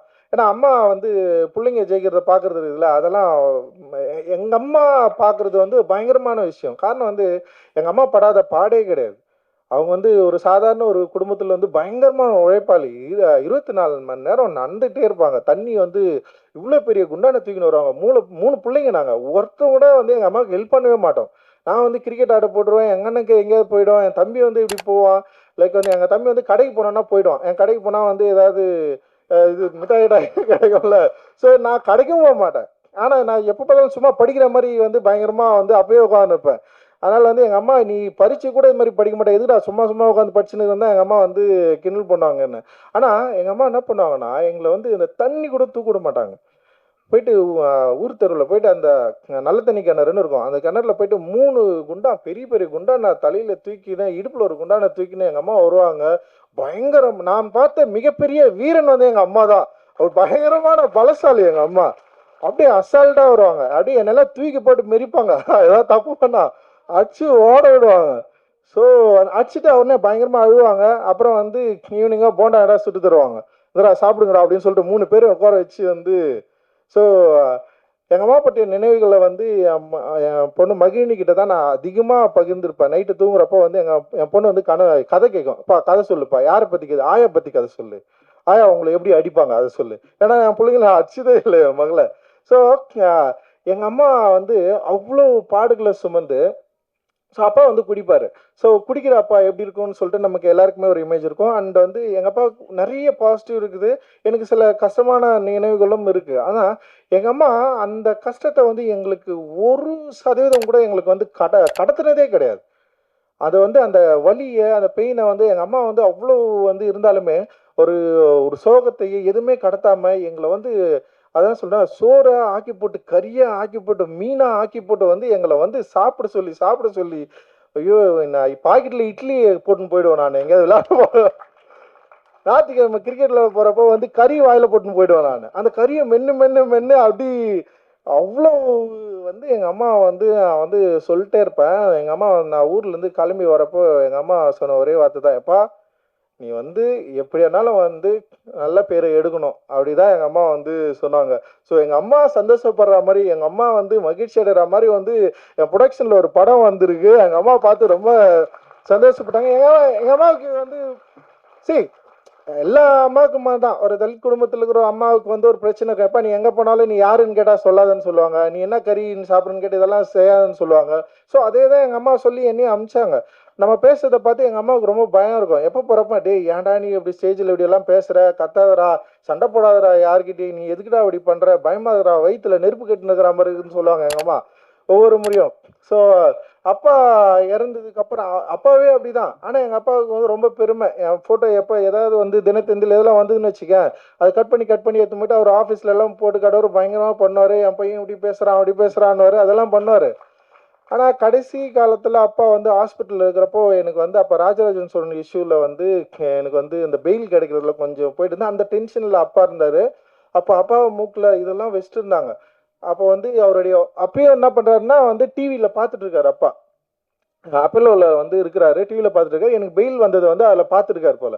பார்த்துட்டு அவருக்கு பயங்கர சந்தோஷமாயிடுச்சு. போனால் வந்து அவர் கண்ணிலேருந்து கண்ணீர் வந்தது. டே இது மாதிரி வந்து உனக்கு பெயில் கிடைச்சதை பார்த்தேன்ப்பா, நீ இது மாதிரிலாம் பேசாதப்பா, அதெல்லாம் பண்ணாதப்பா அப்படின்னா. அப்போ நான் சொன்னேன்ப்பா, நம்ம பேசலைன்னா வேறு யார்ப்பா பேசுவாங்க, நம்ம தான் பேசி ஆகணும் அப்படின்னு சொன்னோடனே வந்து அவருக்கு வந்து அந்த பயம் இருந்தாலுமே, அம்மாவுக்குமே அந்த பயம் இருந்தாலுமே, அம்மா வந்து என்னை வந்து இப்போ வரைக்கும் நம்ம வீட்டுக்கெல்லாம் போனால் ரஞ்சம்மான்னு கூப்பிடுவாங்க. என்ன ரஞ்சம்மா, எங்கள் அம்மாவுக்கு பொண்ணு இல்லை, அதனால் என்னை வந்து ரஞ்சம்மா தான் கூப்பிடுவாங்க. ஸோ அந்த ரஞ்சம்மான்னு கூப்பிட்றப்போ இப்போ எங்கள் அம்மா வந்து இந்த 3 பிள்ளைங்களும் டிஃப்ரெண்ட்டாக பார்த்ததே கிடையாது. எனக்கு இன்னும் எங்கள் அம்மா மேலே பெரிய பொறாமல் இருக்கும். ஏன்னா எங்கள் அம்மா வந்து எங்கள் அண்ணன் மேலே அவ்வளோ பாசமாக இருப்பாங்க, என் தம்பி மேலே அவ்வளோ, என் தம்பி கூட தான் இருக்கிறாங்க. எங்கள் வீட்டுக்கு வேணால் வரமாட்டாங்க.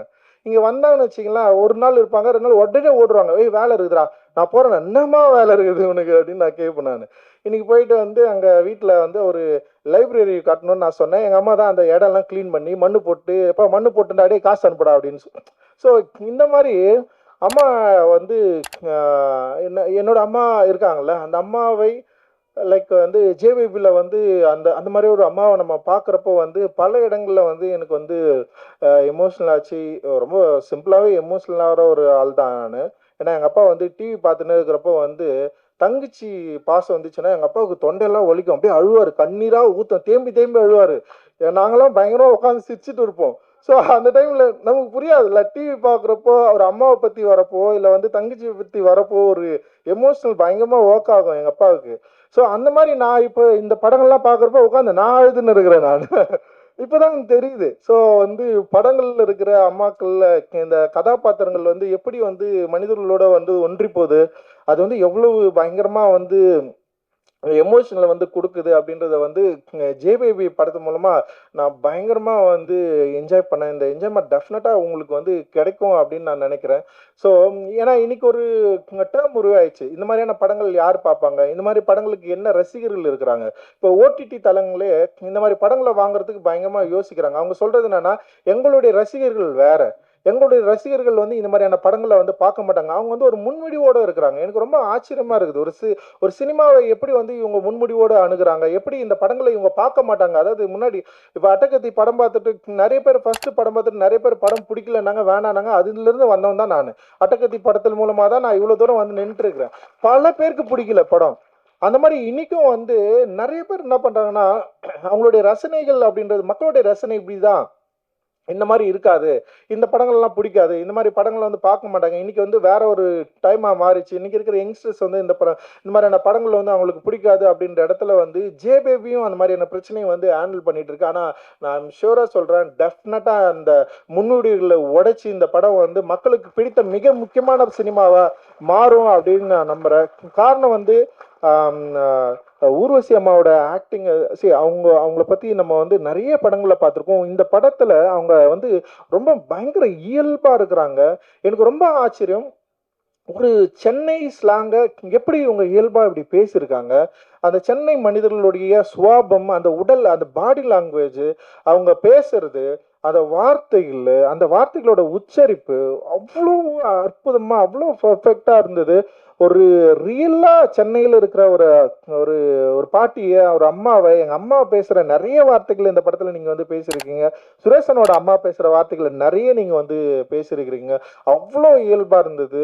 பல காட்சிகள் இருக்குது. குறிப்பாக கிளைமேக்ஸில் ஒரு சீன் வரும்.